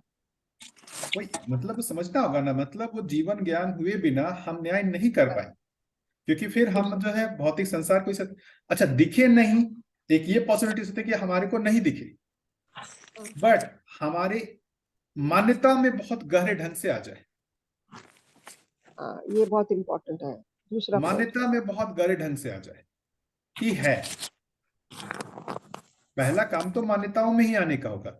ये अब फिर से अपन आए पुराने वाले डिस्कशन में, याद होगा अल्प विकसित, अर्ध विकसित, पूर्ण विकसित जो हमने देखा था, जो बौद्धिक विकास के आधार पर 3 भाग में डिवाइड किया हुआ था। तो अल्प विकसित में वो चित्त तंत्रित था। तो उसका मतलब ये कि आप बहुत गहरी मान्यता में उसको स्वीकार किए हुए कि ये है। अभी भी हम जिसको गहरी मान्यता में स्वीकार लेते हैं वो हमको सही लगने लगता है कि ऐसा ही है।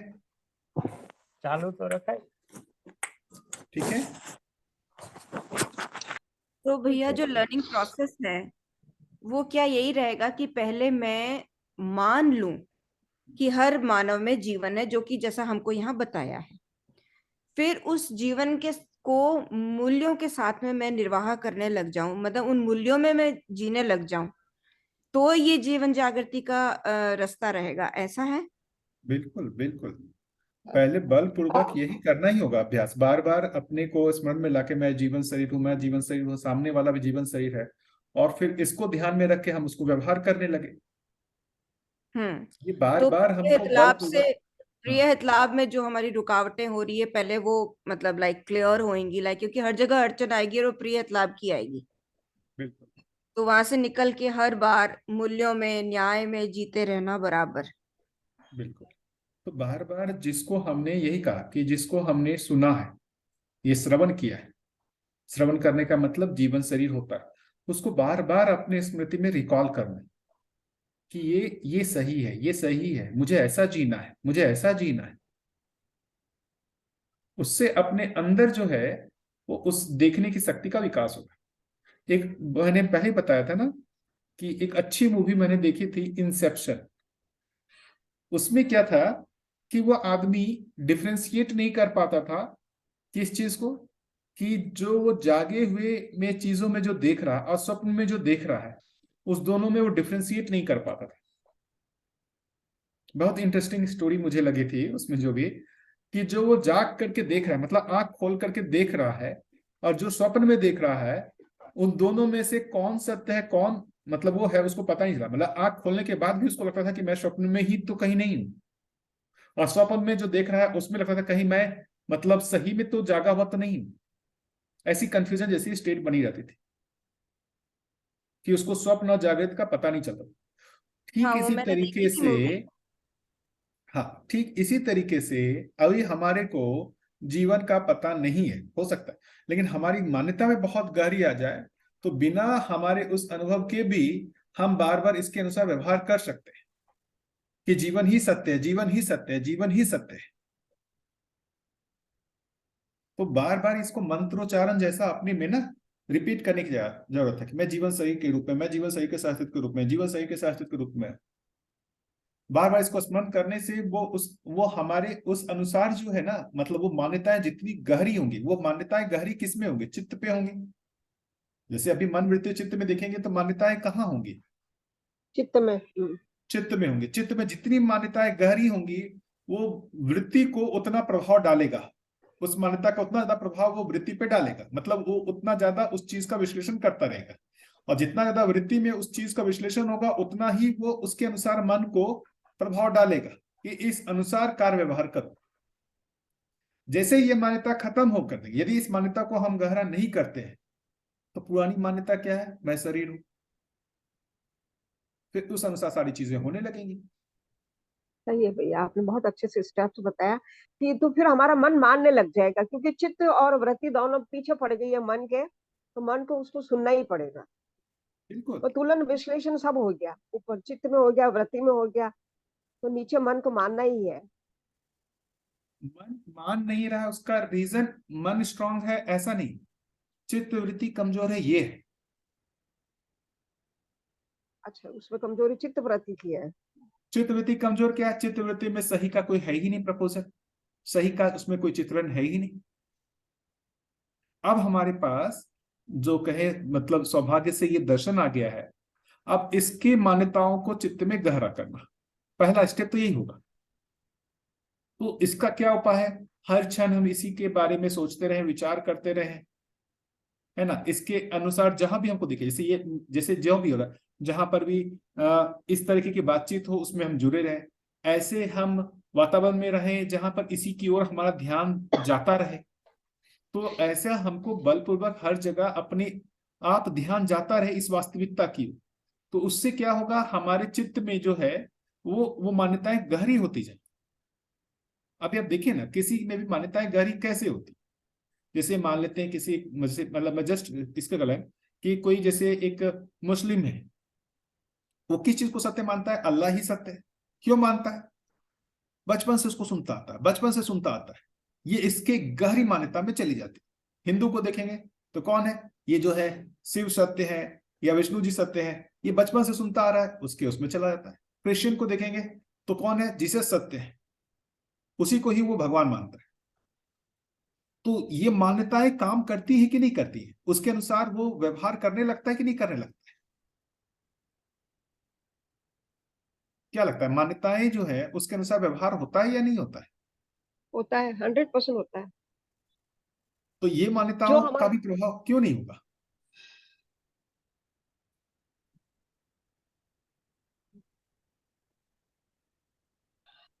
सही है भैया, हमको हमारे मान्यताएं बदलनी है, स्ट्रॉन्ग मान्यताओं को परिमार्जित करना है।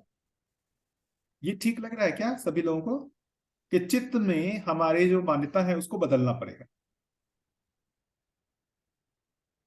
बाकी लोग? हाँ भैया, वो तो चित्त में ही न्याय धर्म सत्य की वो दृष्टि का है, वृत्ति में है। अब भैया दो प्रश्न है। एक तो ये है कि जैसे आदरणीय बाबा जी को मतलब ये इवोल्यूशन में ये यही व्यवस्था है क्या कि जो ज्ञान अवस्था की जो भी इकाइयां हैं वो ऐसे ही अनुभवगामी विधि से ही उनका ऐसा होना है क्या, जागृति होनी है क्या? मतलब ये इवोल्यूशन की ही व्यवस्था है या ऐसा मतलब क्या है ये? एक तो ये है प्रश्न। प्रश्न क्लियर हुआ या मैं फिर से पूछूं? भैया 1 मिनट भैया, बच्ची आ गई।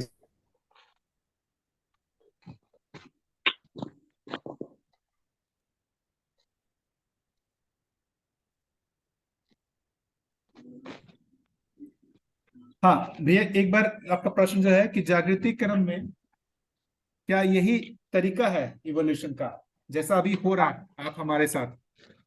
हाँ, जैसे अभी हम लोग जो ये कर रहे हैं अध्ययन और अभ्यास विधि है या अनुभवगामी विधि है, तो क्या इवोल्यूशन में ज्ञान अवस्था की इकाइयां जितनी भी पृथ्वी है सब जगह ऐसे ही होना है या ऐसे ही होता रहा है, ऐसे होता रहेगा, ऐसे होना है क्या ये?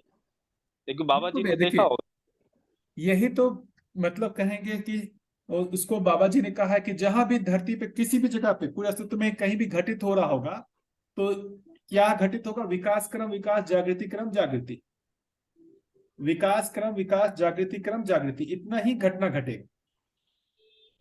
तो जो मतलब जागृति क्रम का मतलब क्या हुआ?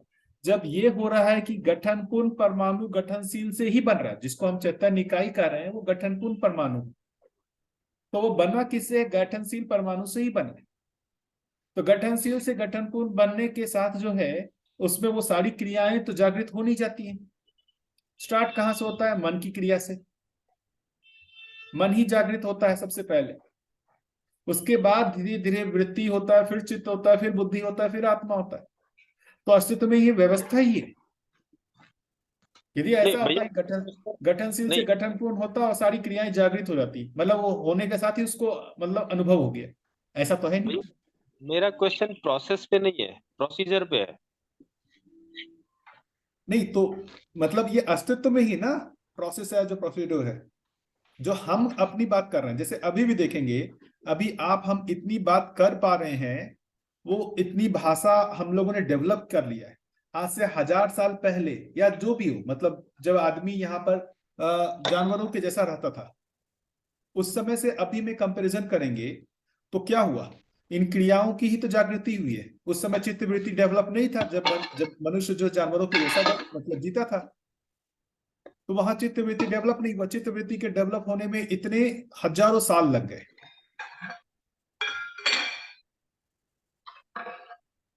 तो भैया मैं इसको ऐसे पूछ रहा था कि जैसे परंपरा में एक व्यवस्था रही है कि लोग अपना वो अनुभव मूलक विधि से यानी समाधि वगैरह करके इस तरह से अपना क्रियाओं को ये जागृत होते ही रहे हैं। बाबा जी ने नई व्यवस्था भी बताई कि ऐसा है कि अनुभवगामी विधि से अध्ययन करके शिक्षा में उन चीजों को लाके अध्ययन और अभ्यास से जागृत हुआ जा सकता है। ये बिल्कुल एक नई चीज थी, ऐसे मेरे को दिखी। तो मैं जस्ट ये पूछना रहा था कि ये जो व्यवस्था बताई है आदरणीय बाबा जी ने अनुभवगामी विधि की, क्या ये ऐसा इवोल्यूशन में ऐसी ही व्यवस्था है या मतलब ये नई व्यवस्था उन्होंने ऐसे प्रपोज करी है? इस सेंस में पूछ रहा हूँ। अच्छा, पहले इससे पहले जो है ना, ये बताइए, अपन ये समझते हैं इस चीज को, जो ग्रेविटेशन का लॉ है वो किसने मतलब उसका अनुसंधान किया था? किसने खोजा था? न्यूटन न्यूटन ने ने। बोल दिया। उसने खोज लिया, क्या बाकी को फिर खोजने की जरूरत पड़ी क्या? नहीं, बिल्कुल जरूरत नहीं है, वो तो क्या? यूज करेंगे उसकी। हाँ, तो जैसे देखिए, उसको जो खोज करके उसने निकाला, जो उसको समझ में आया, क्या बाकियों को भी एज इट इज समझ में आ रहा है कि नहीं? जो न्यूटन को समझ में आया, आ रहा है। आ रहा है ना? तो एक ने खोज लिया, वो खोज करके बाकी को दे दिया, तो बाकी को खोजने की जरूरत नहीं है, बाकी को एज इट इज समझ में आ जाता है। ठीक बात। अब जो जिस चीज का खोज नहीं हुआ है उसको ना कोई खोजेगा। ठीक है। जैसे अब देखेंगे, फिर आया कुछ और आए, जैसे आइंस्टाइन आए। उसने क्या कहा, रिलेटिविटी का खोज किया, है ना। तो जो उसको जो न्यूटन ने खोजा था, क्या उसको वापस इसने आइंस्टाइन ने खोजा हुआ क्या? नहीं, उसने क्यों, तो हो गया। उसने जो खोजा उसको तो समझा ही, उससे जो चीज उसको नहीं समझ में आया था उससे ज्यादा का इसने काम किया। बाबा जी ने भी क्या किया, परंपरा में जितना था उतना उनको खोजने की जरूरत नहीं पड़ी। जैसे समाधि जैसी कोई चीज होती है, ये इनको खोजने की जरूरत पड़ी क्या? नहीं। नहीं, समाधि जैसी चीज को खोजने की जरूरत नहीं पड़ी। समाधि जैसा था परंपरा में कह के उन्होंने उसको प्राप्त कर लिया। जो चीज नहीं था उससे उससे थोड़ा सा एक्स्ट्रा उन्होंने खोजा। ब्रह्म जैसी कोई चीज है, ये पहले से ही कुछ तो समझा हुआ था संसार में, तो उन्होंने जो है थोड़ा सा जो मिसिंग था, पुराने जो भी समझ का मिसिंग था, उसको अनुसंधान करके इसको पूरा कर दिया। अब हमारा क्या दायित्व बनता है, हम पहले इसको समझेंगे ना, पहले दर्शन पे अपना विचार करें, समझेंगे, और यदि जितना हमको इसे समझ में आएगा, यदि उसमें कमी लगेगा तो हम में से कोई अनुसंधान करेगा, नहीं लगेगा तो अनुसंधान करने की आवश्यकता ही नहीं बनेगी। तो पहले जो भी करेगा कोई भी, मतलब यदि इस मानव परंपरा में जन्म लेता है तो बिना किसी चीज को पढ़े हुए सीधा अनुसंधान करेगा ऐसा नहीं। वो किसी ना किसी चीज के जिस भी परंपरा में है उसका तो पहले तो अध्ययन करेगा, उसको समझेगा, वहां से समझ में नहीं आएगा तभी अनुसंधान करना बनेगा, वरना अनुसंधान करना कैसे बनता है? आपको कुछ समझ में नहीं आया तभी तो आप अनुसंधान करेंगे। समझ में नहीं आया तो आपने कुछ चीजों से समझने का प्रयास किया होगा ना। ठीक बात। यदि किसी बच्चे को भाषा ही नहीं है, उसके जैसे मान लीजिए एक बच्चे को ये देख लेते हैं, एक बच्चे को हम ऐसी जगह पर रहे जहां पर उसका किसी आदमी से इंटरेक्शन ही नहीं है, तो ना तो उसको भाषा आती है ना किसी चीज की आती है, क्या वो अनुसंधान कर पाएगा? नहीं कर पाएगा। नहीं कर पाएगा। बाबा जी भी अनुसंधान क्यों किए? क्योंकि भाई उन्होंने जो है परंपरा में जो भी था उनका, वेद परंपरा से उन्होंने उसको अध्ययन किया, उसको समझा, और समझने के मूल में जहां पर एक जगह जाकर के वो अटक गए, उसका कोई उत्तर नहीं मिल रहा था उनको, उसके लिए उन्होंने अनुसंधान किया। अब अनुसंधान करने के बाद जैसे जैसे कहे ना कि जैसे क्या कहते हैं, न्यूटन ने ग्रेविटेशन को खोज करके संसार के सामने रख दिया, संसार उसको समझ ले रहा है। बाबा जी ने इसको खोज करके हमारे सामने रख दिया है, हम उसको समझ लेंगे। इतना ही तो हम लोग भी कर रहे हैं ना। ये ज्यादा आसान है, वरना ये बोलिए ना, मतलब हमको भी कुछ नहीं पता और हमको अनुसंधान करना पड़े, ऐसा नहीं हो पाएगा, है ना। अपने लिए अनुसंधान तो कोई मतलब पॉइंट ही नहीं है। अपने को तो अनुभवगामी और भी मेथड ठीक है, आसान है और बेटर है, इसमें कोई वो नहीं है। और अनुभव नहीं भी हो पाए तो भी संबंधों में ठीक होता अपनी दिख रही है व्यवस्था, यही बहुत बड़ी उपलब्धि है। तो ये तो ठीक है, ये तो बहुत बड़ी कृपा है बाबा जी की हम सब के लिए। मैं तो जस्ट इसलिए पूछ रहा था क्योंकि उनको अनुभव था, और वो ऐसे त्रिकालदर्शी टाइप का, ऐसे कि उन्होंने जैसे सब कुछ देखा है। तो मेरे को उस सेंस में मैं कुछ सोच रहा था कि शायद उन्होंने यही बताया हो कि हाँ ये ऐसे ही सब जगह होता होगा। एक आदमी रिसर्च करता है जो आप कह रहे हैं, फिर वो सारे लोग फॉलो कर लेते हैं। तो उससे मेरा प्रश्न पूछने का उद्देश्य ये था कि अपना जैसे आप जो बात कर रहे हैं भैया की पूरी मानसिकता बदलनी है और चित्त के लेवल पे काम करना है। अब उसमें जब तक बिल्कुल अटूट विश्वास था या बहुत गहरी आस्था नहीं होगी तब तक वो चीजें होंगी नहीं। आप समझ रहे हो मैं क्या कह रहा हूँ? बिल्कुल है ही वैसा ही। आस्था तो का मतलब ये मन में मान्यता को उसको गहरा करना, और हाँ सही आस्था होना कोई गलत बात नहीं है। यदि हाँ मान ठीक है। लीजिए मतलब किसी के मन में ये आस्था बैठ गई कि हमको स्वधन स्वनारी दयापुरता के बारे में जीना है, देखेंगे तो अपने भारतीय परंपरा में इसका बहुत सारा कुछ दिखता ही है। जैसे स्वनारी स्वपुरुष का आस्था विधि हाँ से हमारे देश में चल रहा है कि नहीं चल रहा है? अभी चाहे थोड़ा सा बहुत जो भी आस्था विधि से चला कि नहीं चला? बहुत चला, बहुत दिन चला है। वो क्या मतलब इसको बिना जीवन शरीर को जाने हुए ये आस्था विधि से ही तो चला। ठीक बात है अब भैया। अब ये किस आस्था विधि से चला? हम अपने आस पड़ोस के जितने भी लोग हैं, अपने घर में जितने भी लोग हैं, उनको हम देखते हैं कि वो इस चीज का पालन करते हैं, मतलब यही सही है, इस चीज का सब लोग पालन कर रहे हैं। जो इससे विपरीत पर मतलब पर नारी पर पुरुष है उसको गलत मानते हैं। तो हम भी जैसे जो बच्चे हैं वो हम इसी परिवार परंपरा में इसमें जब जीते हैं हम भी उसको सही मान लेते हैं। अब यही मतलब हमारे में से कोई यदि वहां जाके वेस्ट में जन्म ले, है ना, तो वहां पर क्या है भाई, ये पर नारी पर पुरुष जो है ऐसा उनके परिवार परंपरा में भी दिखता होगा या आस पड़ोस में भी दिखता होगा, तो ये कोई गलत चीज नहीं है, ये उनमें स्वीकार होती होगी, तो वो उसको ही फॉलो करते होंगे। क्या ऐसा कहना ठीक है? ठीक बात। मतलब उनकी वहां का आदमी अलग है, वहां का आदमी का है मतलब अलग है, और यहाँ का आदमी अलग है, ऐसा तो नहीं है।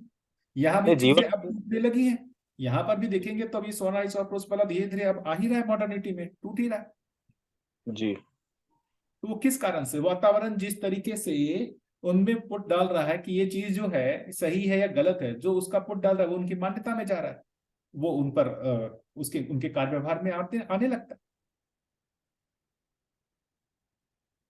तो मान्यताओं जो है वो दोनों ही चीज हो सकती है, सही मान्यता भी हो सकती है, गलत मान्यता भी हो सकती है। सही मान्यता का मतलब जो वास्तविकता है उसके अनुसार भी मान्यताएं हो सकती है, और भ्रमित मान्यताएं भी हो सकती है। फिर प्रश्न बन जाता है तुरंत कि सही मान्यता और गलत मान्यता में फर्क कैसे करें, कैसे पता करें? ये इसी की तो बात हो रही है ना, सही मान्यता और भ्रमित मान्यताएं की जो बात हो रही है, कि यहाँ पर कुल मिलाकर बाबा जी का जो पूरा प्रयास है कि परंपरा ठीक।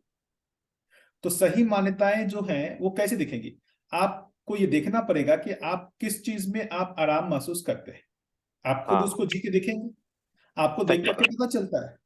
बहुत बढ़िया, बिल्कुल बिल्कुल बिल्कुल 100% सही। उसका जो चेक पॉइंट है सुख शांति संतोष आनंद।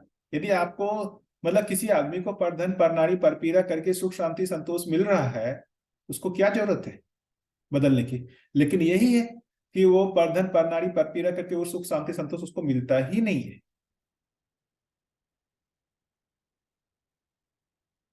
कुल मिला के हमारे स्वयं के आराम का मामला है ना, हमारे को यदि हमारे में आराम है कुछ भी करके तो वो हमारे लिए सही है। ठीक है, यही अपना चेक पॉइंट। बिल्कुल, देखेंगे सहअस्तित्व की यही महिमा है कि मतलब मुझे जो लगता है सहअस्तित्व की यही महिमा है, हम इस सहअस्तित्व के पार्ट हैं, तो हमारे में भी कहीं ना कहीं पूरकता का भास आभास है ही। हम उसके विपरीत करते हैं तो हम दुखी होते ही हैं।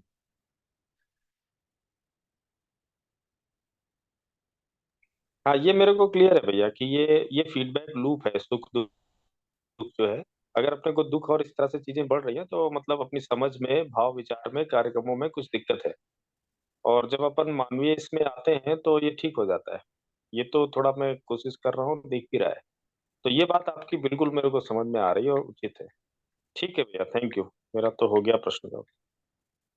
मिलाकर के जो बहुत बड़ा काम है इन मान्यताओं को गहरा करना, मान्यताओं को गहरा करने का एक ही काम है, दिन रात इसमें डूबे रहे, इसी को ही हम सुनते रहे, इसी का ही मनन करते रहे। जो पहले मंत्र जाप करते रहते थे ना, देखेंगे पुराने परंपरा में मंत्र जाप का दिया या फिर माला जाप दिया, उस सब का क्या काम था, वो बार बार जो है वो उस चित्त में उस चीज को हमेशा बना के रखना कि मन जा ही ना, उस चीज को बार बार बलपूर्वक बना के रखना। तो यहाँ पर भी हमारे लिए भी यही एक काम मुझे जो पर्सनली लगता है कि हमको भी इस चीज को हमेशा अपने पूरे 24 घंटे में बना के रखना पड़े, हमेशा इसका पठन, इसके बारे में सोचना, इसके बारे में विचार करना, प्रयास पूर्वक हम हमेशा इस चीज में कैसे इन्वॉल्व रहे। मतलब इन्हीं चीजों का हमारे अंदर जो है श्रवण हो, हमारे चित्त में यही चीजें चलती रहे, इसका मनन होता रहे, इसी पर हम सोचते रहे, है ना। ये बलपूर्वक अपने को करने की जरूरत है। ये मुझे लगता है कि एक बड़ा अपना जो एक अभ्यास का काम है, उस अभ्यास को करने की जरूरत है। ये जैसे ही छूटेगा, कहीं मूवी देखने गए या कुछ मतलब जो भी चीज है इस तरह, ऐसे भी जो भी चीजें हो सकती है जो शरीर मूलक हो सकती है, जैसे ही उधर गए तो अपना पुराना जो अभ्यास है उसकी गहरी छाप चित्त में पड़ी हुई, तो उस पुराने अभ्यास में चला जाता है। मतलब मैं प्रारब्ध को भी इसी अर्थ में ले रहा हूं कि जीवन इतना इतना अभ्यास किया हुआ है शरीर मूलक विधि से जीने का कि वो उसके विपरीत जब तक आप उतना ही गहरा अभ्यास नहीं करेंगे तो वो वापस उसी ट्रैक पे जाएगा। तो शरीर मूलक विधि से मन, मन से वृत्ति, वृत्ति से चित्त, इतना गहरा अभ्यास है कि आप यदि बहुत कम अभ्यास में चाहेंगे कि चित्त मतलब हमारा मन वृत्ति चित्त नियंत्रित हो जाए, तो वो होता ही नहीं। उसके लिए आपको उतना ही गहरा अभ्यास करना पड़ेगा। यही एक बड़ा अभ्यास है। ठीक है बात भैया। जैसे मैं ऐसे सोच रहा था, ये सारे प्रश्नों के मूल में जो दिमाग में आई थी बात, अब मैं कह देता हूँ। तो गलत मत समझना आप लोग। उसमें सिर्फ इतना सा है, जैसे टेररिस्ट लोगों की जो ट्रेनिंग होती है वो सब ब्रेन वॉश ही करते हैं, वो अपना धर्म का कोई विकृत रूप उनको समझा देते हैं, तो उनकी गहरी मानसिकता एक बन जाती है और मान्यता बन जाती है। उसी के आधार पे वो कुछ उल्टे सीधे काम कर देते हैं। अब मान लेते हैं कि एक बात को मान लो डाउट हो कि ये मध्यस्थ दर्शन भी एक उसी तरह की ट्रेनिंग है, कोई इस तरह से, तो अपने को कैसे पता चले कि क्या सही है क्या गलत है? तो वो टेस्ट आपने बताया कि जो वो ऐसा करके अपने को सुख प्रतीत होगा। टेररिस्ट जो ट्रेनिंग है उसको सुख नहीं, वो चेहरे पे उसके टेंशन और वो परेशान सा रहेगा वैसे ही, और ऐसा दिखता है जैसा मतलब लोग दिखा रहे हैं। तो ये प्रूफ है कि हमारी जो मान्यता है वो सही है। अगर हम आराम में आते हैं और सुखी होते हैं तो ये ठीक है। और वो वहाँ जो वो गलत मान्यता जो बनाते हैं उसमें उनको सुख की अनुभूति नहीं होती है, वो परेशान रहते हैं, टेंस रहता है। ये है। तो ये दिमाग में आता है, इसलिए ऐसे पूछ रहा था मैं आपसे। हाँ भैया, आपने बहुत सही पूछा ये, क्योंकि कई बार मुझे भी लगता है कि हाँ, मेरे मेरे को बहुत गहरी मान्यता है इस दर्शन के लिए, मुझे बहुत अच्छा भी लग रहा है। लेकिन कभी कभी एक वो सेल्फ डाउट वाली स्टेज आ जाती है कि कहीं ये सिर्फ दूसरी मान्यता और इस मान्यता में क्या फर्क, मैं ये कैसे मान लूं कि जो मैं मान रही हूँ वो सही मान्यता है। तो लेकिन आप जो कह रहे हैं वो बात सही है कि अगर करते करते अगर हम अपने में स्थिर होते चले जाते हैं, हमारे आवेश कम होते चले जाते हैं, तो पता तो चलता ही है कि हाँ, हम पहले से बेहतर मानव हो रहे हैं।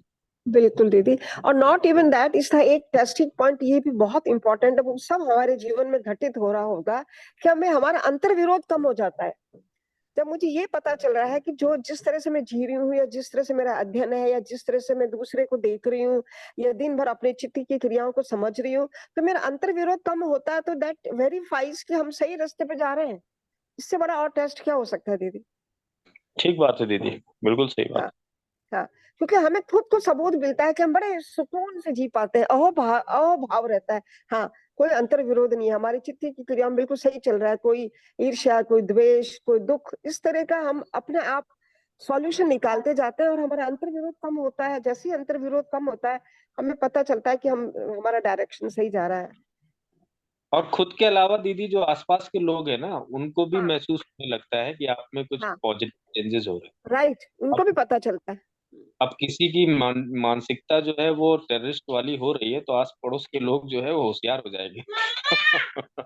तो हाँ, देखे ना, तो उनकी कितना आवेग, कितना आवेश रहता है, मतलब कितनी एंजाइटी एंड वो वाला स्टेट। अगर आप थोड़ा सा बात भी गलत अगर करते हैं तो ह्यूमन ही ना, तो ये सही तो बात है। ऐसा नहीं हो सकता कि गलत करके वो बहुत खुश हो जाएंगे। ठीक है, टेम्परेली वो आवेश वाली स्थिति में अपनी विक्ट्री मान लें और उसको जीत लें, लेकिन अल्टीमेटली जब शांति से बैठे तो उनको पता तो चलेगा कि कितना टर्मोइल है इनसाइड।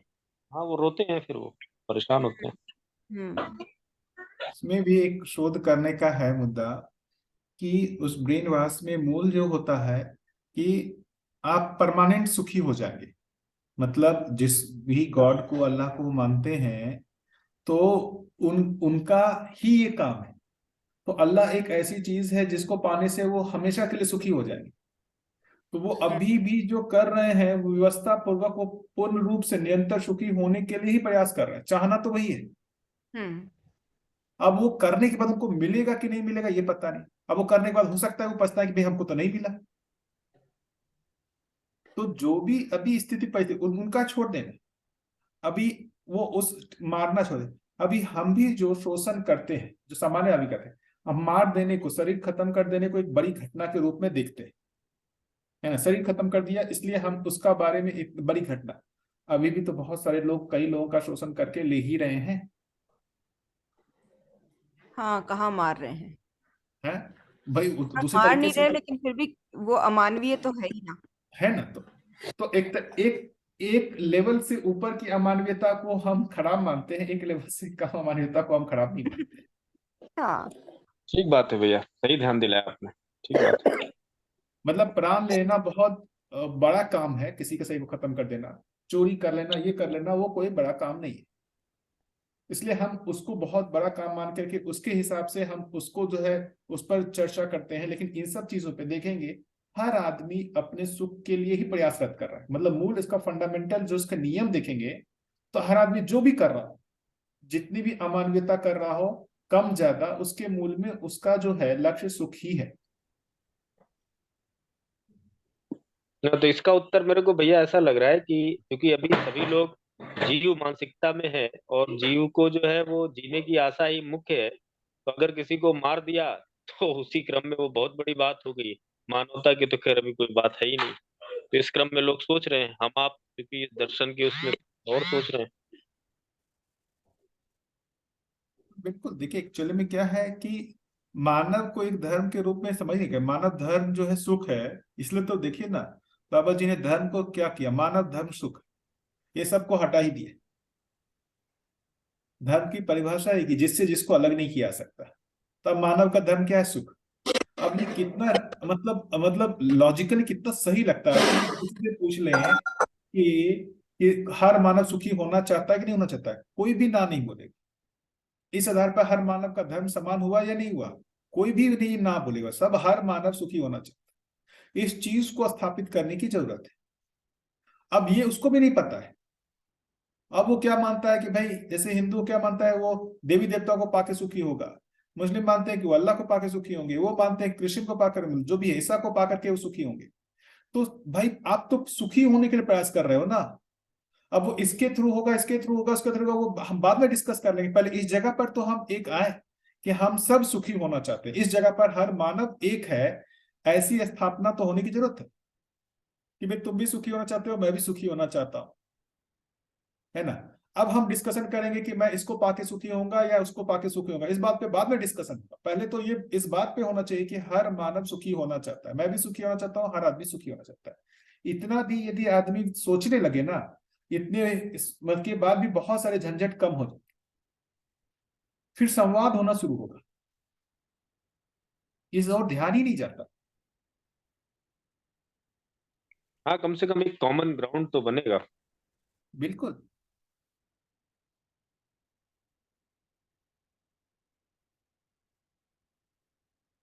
बढ़िया। हम लोग क्वांटम फिजिक्स से स्टार्ट करके अभी वापस फंडामेंटल जो देखेंगे वही है कि मतलब मानव के आचरण पे ही पहुंच जाते हैं, कहीं से भी पहुंचेंगे। तो जो एक बात अभी जो उठी थी कि हम कैसे माने कि ये दर्शन में जो भी चीज कर रहे हैं ये मतलब ये सही है या कुछ भी है, जो दीदी ने आंसर दिया वो मुझे बहुत सटीक लगता है कि यदि हम जिस गुणात्मक परिवर्तन की अपेक्षा से यहाँ आए हैं, यदि उसमें हमको प्रोग्रेस दिखता है तब तो हमारी आस्था बनी रहेगी। यदि उसमें प्रोग्रेस नहीं दिखता है तो हमारी आस्था इसमें नहीं रहेगी। जो भी जिस चीज में आस्थान्वित हुए हैं, चाहे मान लेते हैं कि दूसरे दर्शनों में, वेदांत में हो या बुद्धिज्म में हो या जैनिज्म में हो, जो भी हो, जिसमें भी हो, उसमें उनको गुणात्मक परिवर्तन स्वयं में दिखता होगा, तभी वो बने रह सकते। यदि गुणात्मक परिवर्तन मुझे ना दिखे, मुझे अपने अंदर सुख शांति ना दिखे, गुणात्मक परिवर्तन का मतलब सुख शांति संतोष, यदि यह मुझे ना दिखे तो मैं कितने दिन तक इस टिका रहूं, नहीं टिका रह सकता। कई लोग वही हुए जो इस आंशिक दर्शन रूप में से पुराने। तो जी आंशिक रूप से तो कई पद्धतियों में मिलता ही है। वो पूरा ना पड़ता होगा एक अलग बात है, पर कुछ कुछ लेवल का एक इम्प्रूवमेंट, मतलब बहुत सारे जो कोर्सेज होते हैं या जैसे कई लोग फॉलो करते हैं योगा वगैरह को, तो आंशिक रूप से एक डेफिनेट चेंज, एक गुणात्मक परिवर्तन होता है, तो वो करते भी हैं और एक प्रोग्रेस होती भी है हमारे में। लेकिन हाँ, वो पूरा नहीं पड़ता, इसलिए एक कंफ्यूजन रह देखिए वो जाता है। पूरा तो बाद में होगा। यदि उनको हो रहा है तभी तो उसमें लगे हुए हैं। एक समय के बाद जाकर के उनको लगेगा कि अब इससे ज्यादा जो वो चाह रहे हैं नहीं मिल रहा है, तब वो उसके आगे के लिए काम करेंगे। लेकिन जब तक उनको लग रहा है कि मुझे जितना है उससे ज्यादा अच्छी स्थिति मेरी बन रही है, तब तक उनकी आस्था क्यों नहीं बनी रहेगी, बनी रहनी ही चाहिए।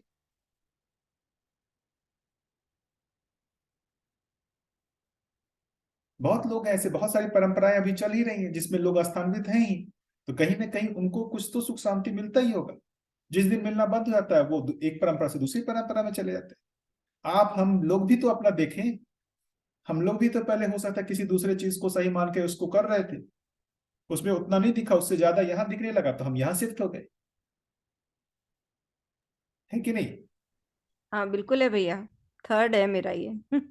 बिल्कुल, जैसे आपको भी पहले उसने क्या, उसमें कुछ लेवल का आपको लगा होगा, कुछ दिन तक आप उसमें रही होंगी, फिर उससे ज्यादा आपको उसमें नहीं लग रहा होगा, तो फिर आपने दूसरे में गए, फिर अब उससे ज्यादा इसमें लगने लगा तो आप इसमें हैं, और एक समय के बाद यदि इसमें भी आपको नहीं लगेगा तो फिर चौथे की आवश्यकता होगी। तो हम क्यों उसमें जाए भाई, हमारा काम है हम ईमानदारी पूर्वक इसको करते रहे, और हमारे में यदि मतलब मैं तो जैसे मान लेता हूँ कि बाबा जी से मिला 2008 दिसंबर में और अभी तक लगा हुआ हूँ, क्यों कंटिन्यूस हमको मेरे को अपने में गुणात्मक परिवर्तन दिख रहा है, इसलिए लगा हुआ हूँ। एक ही आधार है इस पे जुड़े रहने का। बढ़िया, और कुछ?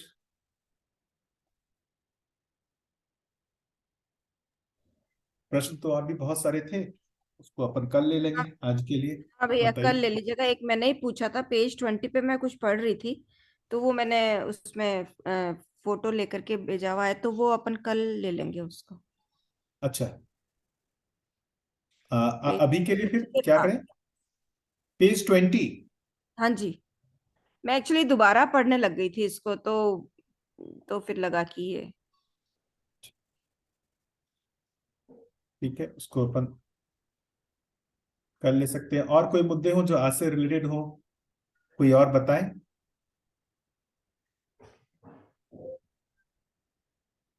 हाँ, ये यही पैराग्राफ है, प्रत्येक इकाई में नियंत्रण बल, ये वाला जो पैराग्राफ था, तो इसको कल लेना चाहें तो ले सकते हैं। ठीक है, सो कल ले लेंगे। अभी आज के लिए 15 मिनट है। आज के लिए कंक्लूड कि हर मानव को जीवन रूप में देख सकूं। बिल्कुल, मतलब हमारा ध्यान बार बार 3 वास्तविकताओं की तरफ देखेंगे। तो जैसे पूरी दर्शन को एक भाषा के रूप में कहें कि क्या है सत्ता में संपृक्त प्रकृति, इतना कहने मात्र से भी वो पूरा सत्य चला गया है। सत्ता में संपृक्त प्रकृति देखेंगे, पूरी वास्तविकता इसमें आ गई है ही, इतना ही। अब उसमें और खोलने जाएंगे तो फिर कहेंगे सत्ता में संपृक्त जड़ और चैतन्य प्रकृति, ऐसा भी बोल सकते हैं, है ना। अब इसको जितना हम खोलते जाएंगे वो हमारे अनुसार खुलता जाएगा, तो अपने को पता रहे कि हम इसको मतलब बोलते हैं ना कि कितने छोटे में भी पूरे मतलब सत्य को बता सकते हैं, और उसको हम चाहें तो कितने बड़े में भी कर सकते हैं। तो जब हम ये कह रहे हैं कि 3 वास्तविकताएं हैं, एक एक हो गया मतलब चैतन्य संसार, चैतन्य प्रकृति, एक जड़ प्रकृति, और तीसरा व्यापक। तो हमारे को ध्यान जाने लगे किधर की ओर, इस चैतन्य संसार की ओर और इस व्यापकता की ओर। ये दर्शन इतना ही तो कर रहा है हमारे लिए, इस भौतिक संसार का तो हमारे को है ही पता, हम सब देख रहे हैं, सुन रहे हैं, सब कुछ कर रहे हैं, इसका हमारे को एक्सपीरियंस हो ही रहा है। जो हमारे को नहीं हो रहा है उस चैतन्य संसार और व्यापक का पता नहीं चल रहा है। तो ये बार बार हमारा ध्यान उस ओर चला जाए, और उस ओर ध्यान चला जाएगा तो वो हमारे कार्य व्यवहार में भी आने लगे, है ना। तो वो कैसे जाएगा, तो चैतन्य संसार को लेकर के बहुत सारी चीजें हैं, उसकी क्रियाओं के माध्यम से, मूल्य के माध्यम से, है ना। इस तरीके से अलग अलग माध्यमों से उधर की ओर ध्यान दिलाने का प्रयास होता है। तो हमको ये सब चीजों पे बार बार मतलब प्रयत्न करते रहना चाहिए। ठीक है, और कुछ बताएं कोई? नहीं तो और भी कुछ प्रश्न थे ना ग्रुप में, यदि कोई जिसको हम 10-12 मिनट में कर सकते हैं।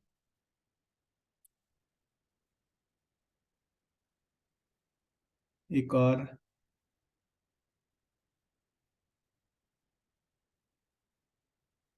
कुछ सत्य और सत्यता को लेकर के भी डिस्कशन चल रहा था, ऐसा है ना ग्रुप में? हाँ भैया, ये है ना, सत्य व्यापक है, अतः सत्यता का ही वस्तुस्थिति का ही अध्ययन है। अच्छा, इसको लेके कुछ है कंफ्यूजन क्या?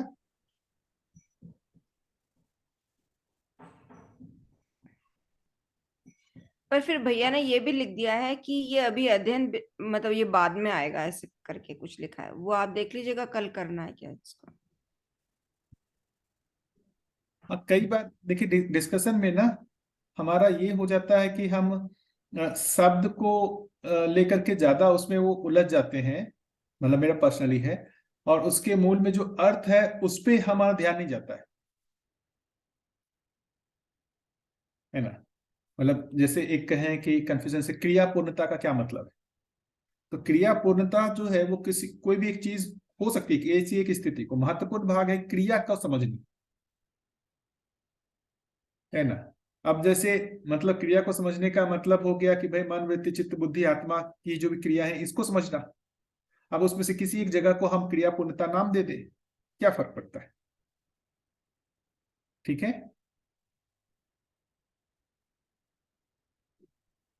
तो ऐसे ही मुझे लगता है कि शब्द में जैसे सत्य किस चीज को कह रहा है, तो ये बात तो एक सही है कि बाबा जी जिस मतलब दर्शन जिस ओर इंगित कर रहा है वो उस ओर हमारा ध्यान जाना जरूरी है। तो उसके लिए अपने को पूरे दर्शन पढ़ने पड़ेंगे और ये सब परिभाषा संहिता का भी यूज किया जाए, ज्यादा अच्छा है। और बताइए भैया लोग।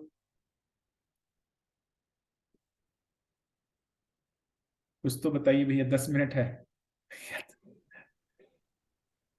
भैया मैं सॉरी भैया, मैं काफी दिनों बाद में मैंने ज्वाइन किया। अपन कौन सी बुक पढ़ रहे हैं ये वाली? 2 महीने से मैंने वापस ज्वाइन किया, इसलिए थोड़ा मध्यस्थ पीछे रह दर्शन गई। एक अवलोकन, मध्यस्थ दर्शन एक अवलोकन जो है हाँ, श्री राम भैया ने प्रिंटिंग में भेजा। ये किताब तो कहीं देखी नहीं भैया, तो कहाँ से पीडीएफ डाउनलोड करें? ये ग्रुप में है, अच्छा ग्रुप में ठीक है, भेजा तो हुआ देख लेते। है ना। अच्छा ठीक है, हाँ। तो ये एक ओके। बहुत अच्छा जो काम श्री राम भैया ने जो किया हाँ है हाँ हाँ कि हाँ। दर्शन का ही जो मतलब एक्चुअल में क्या, देखिए दर्शन में कुछ चीजें यहाँ लिखी हुई है इससे रिलेटेड, कुछ चीजें दूसरी जगह लिखी हुई है, पूरी तरीके से स्कैटर्ड है। जैसे परमाणु में अच्छा विकास क्रम को देखेंगे तो परमाणु में विकास क्रम आपको पूरे दर्शन में किसी एक जगह नहीं मिलेगा, कुछ कम दर्शन में मिलेगा, कुछ भौतिकवाद में मिलेगा, कुछ यहाँ मिलेगा, कुछ वहां मिलेगा, ऐसा। तो इन्होंने पहले तो एक क्रम को पहचाना है श्री राम भैया ने, हाँ। तो उससे पूरे क्रम में जैसे इससे रिलेटेड जो भी चीजें हैं जहां जहां से है उसको एक जगह रख दिया है ताकि उससे समझने में हमारे को आसानी हो।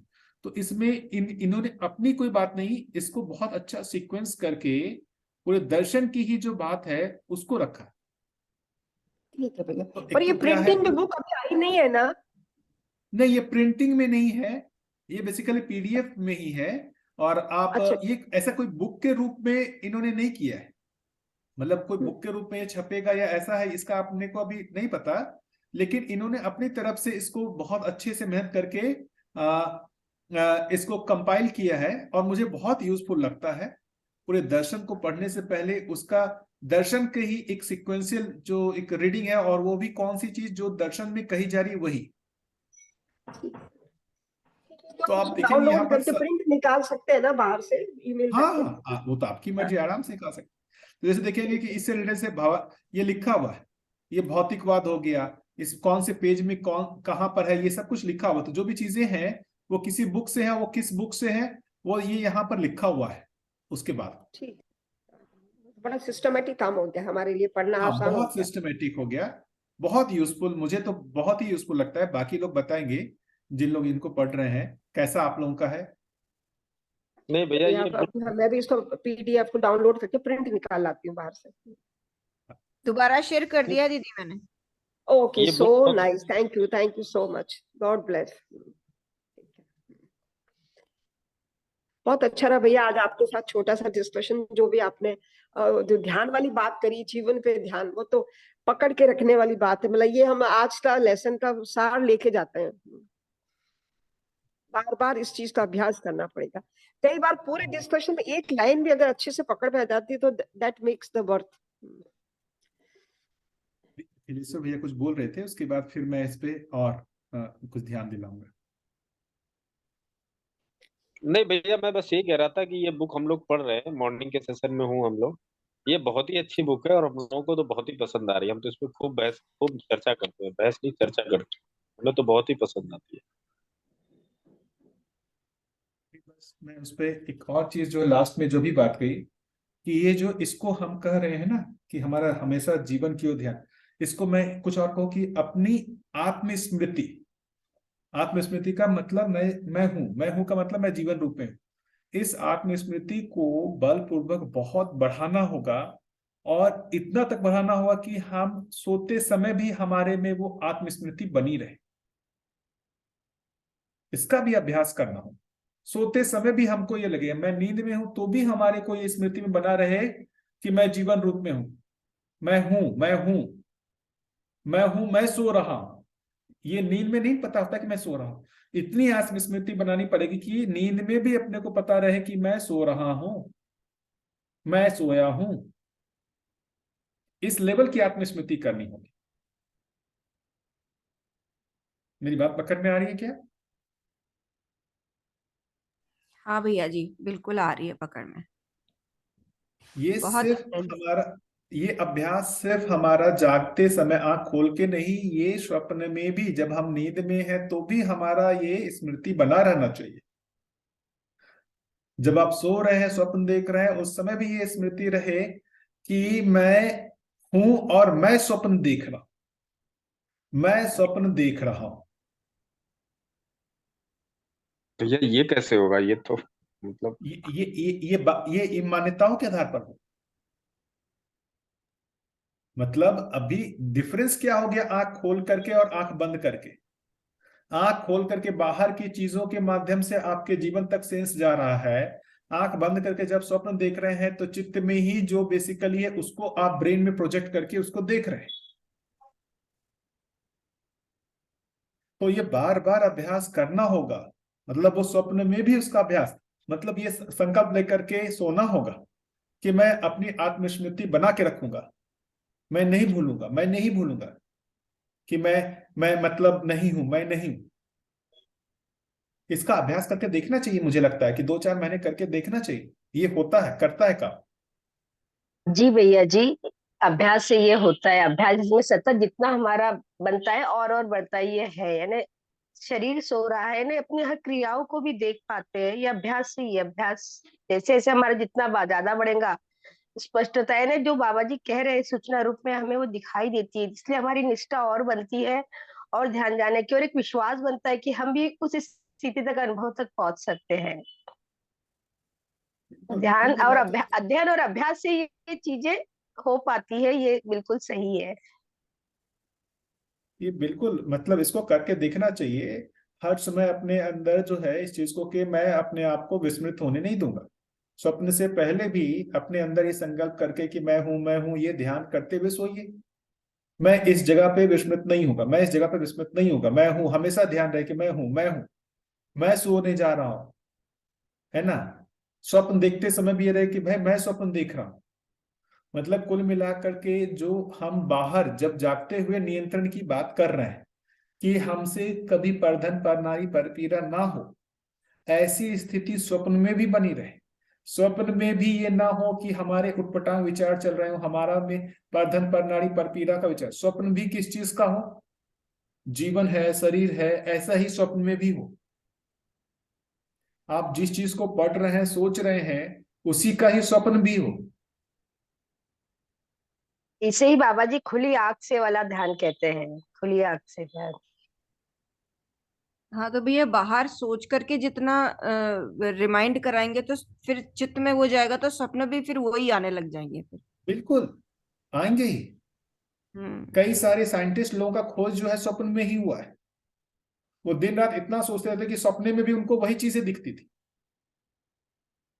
अभी भी है स्थिति। जिन लोगों को बेसिकली जो जिस चीज में जिनको पैसे में बहुत आसक्ति है, उनको स्वप्न में पैसे का ही आएगा सर। आप सही कह रहे हैं भैया। जो बड़े बड़े साइंटिस्ट थे, उनका एक्सपीरियंस सुनते हैं, जब वो यही लिखते हैं कि हम दिन रात सालों से ये कर रहे थे, और एक दिन अचानक रात में नींद में उसका आंसर मिल गया, और उस आंसर को जाके नोटबुक में लिखा और जाके सो गए। सुबह उठ के देखा तो आंसर वहां पे लिखा हुआ था। तो ये जीवन क्रिया है जो किस तरह से अगर हमारे साथ जुड़ी रहे तो कभी भी हमें हर एक चीज का आंसर देके गाइड कर सकती है। हमारे हमारी प्राथमिकता कितनी बन रही है उसका चेक बन पॉइंट रही है है, हमारा स्वप्न। स्वप्न हमारा चेक पॉइंट है कि हम स्वप्न में भी कितना हम उसको लेके अवेयर है। ये हमारा स्वप्न जो है हमारे अवेयरनेस का रिफ्लेक्शन है। यदि हमको जीवन ज्ञान की तरफ है तो हमारा स्वप्न भी जीवन ज्ञान की ओर ही हमेशा संकेत देता रहेगा, उसी से रिलेटेड चीजें होंगी। यदि स्वप्न में वो उटपटांग चल रहा है, इसका मतलब हमारा प्राथमिकता नहीं बना है। हमारे को उसको और गहरा अभ्यास करने की आवश्यकता है। ठीक है।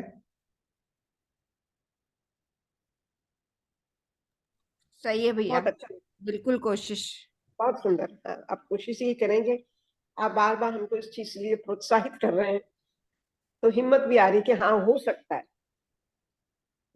देखिए अभ्यास, मैं पर्सनली अपना ही बता सकता हूँ कि मैंने अभ्यास किया और होता था, तो अब मैंने अभ्यास करना छोड़ दिया था, नहीं होता है। तो वो अभ्यास का बहुत बड़ा महत्व है।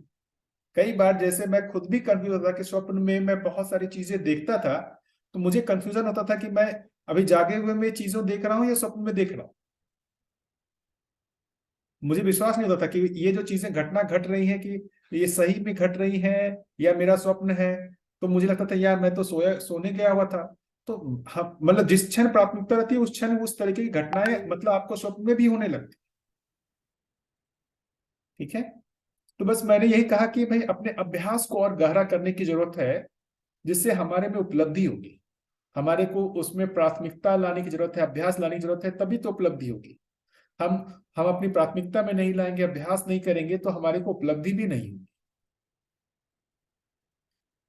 ठीक है, समय हो गया है, फिर कल मिलते हैं 1 जनवरी को। हाँ ठीक है जी, भैया, नमस्ते। बहुत बढ़िया भैया, नमस्ते सभी बहुत लोगों को, बढ़िया। हैप्पी न्यू ईयर, है ना। आपको कल भी का तो नव वर्ष शुभ हो। और कल देखते हैं सब लोग फ्री हो पाएंगे कि नहीं हो पाएंगे। मैं तो रहूंगा, देखते हैं फिर कल कैसा शुभ वो चर्चा फ्री हो है, पाती है। फ्री है। नमस्ते, धन्यवाद। नमस्ते नमस्ते सबको। नमस्ते। नमस्ते।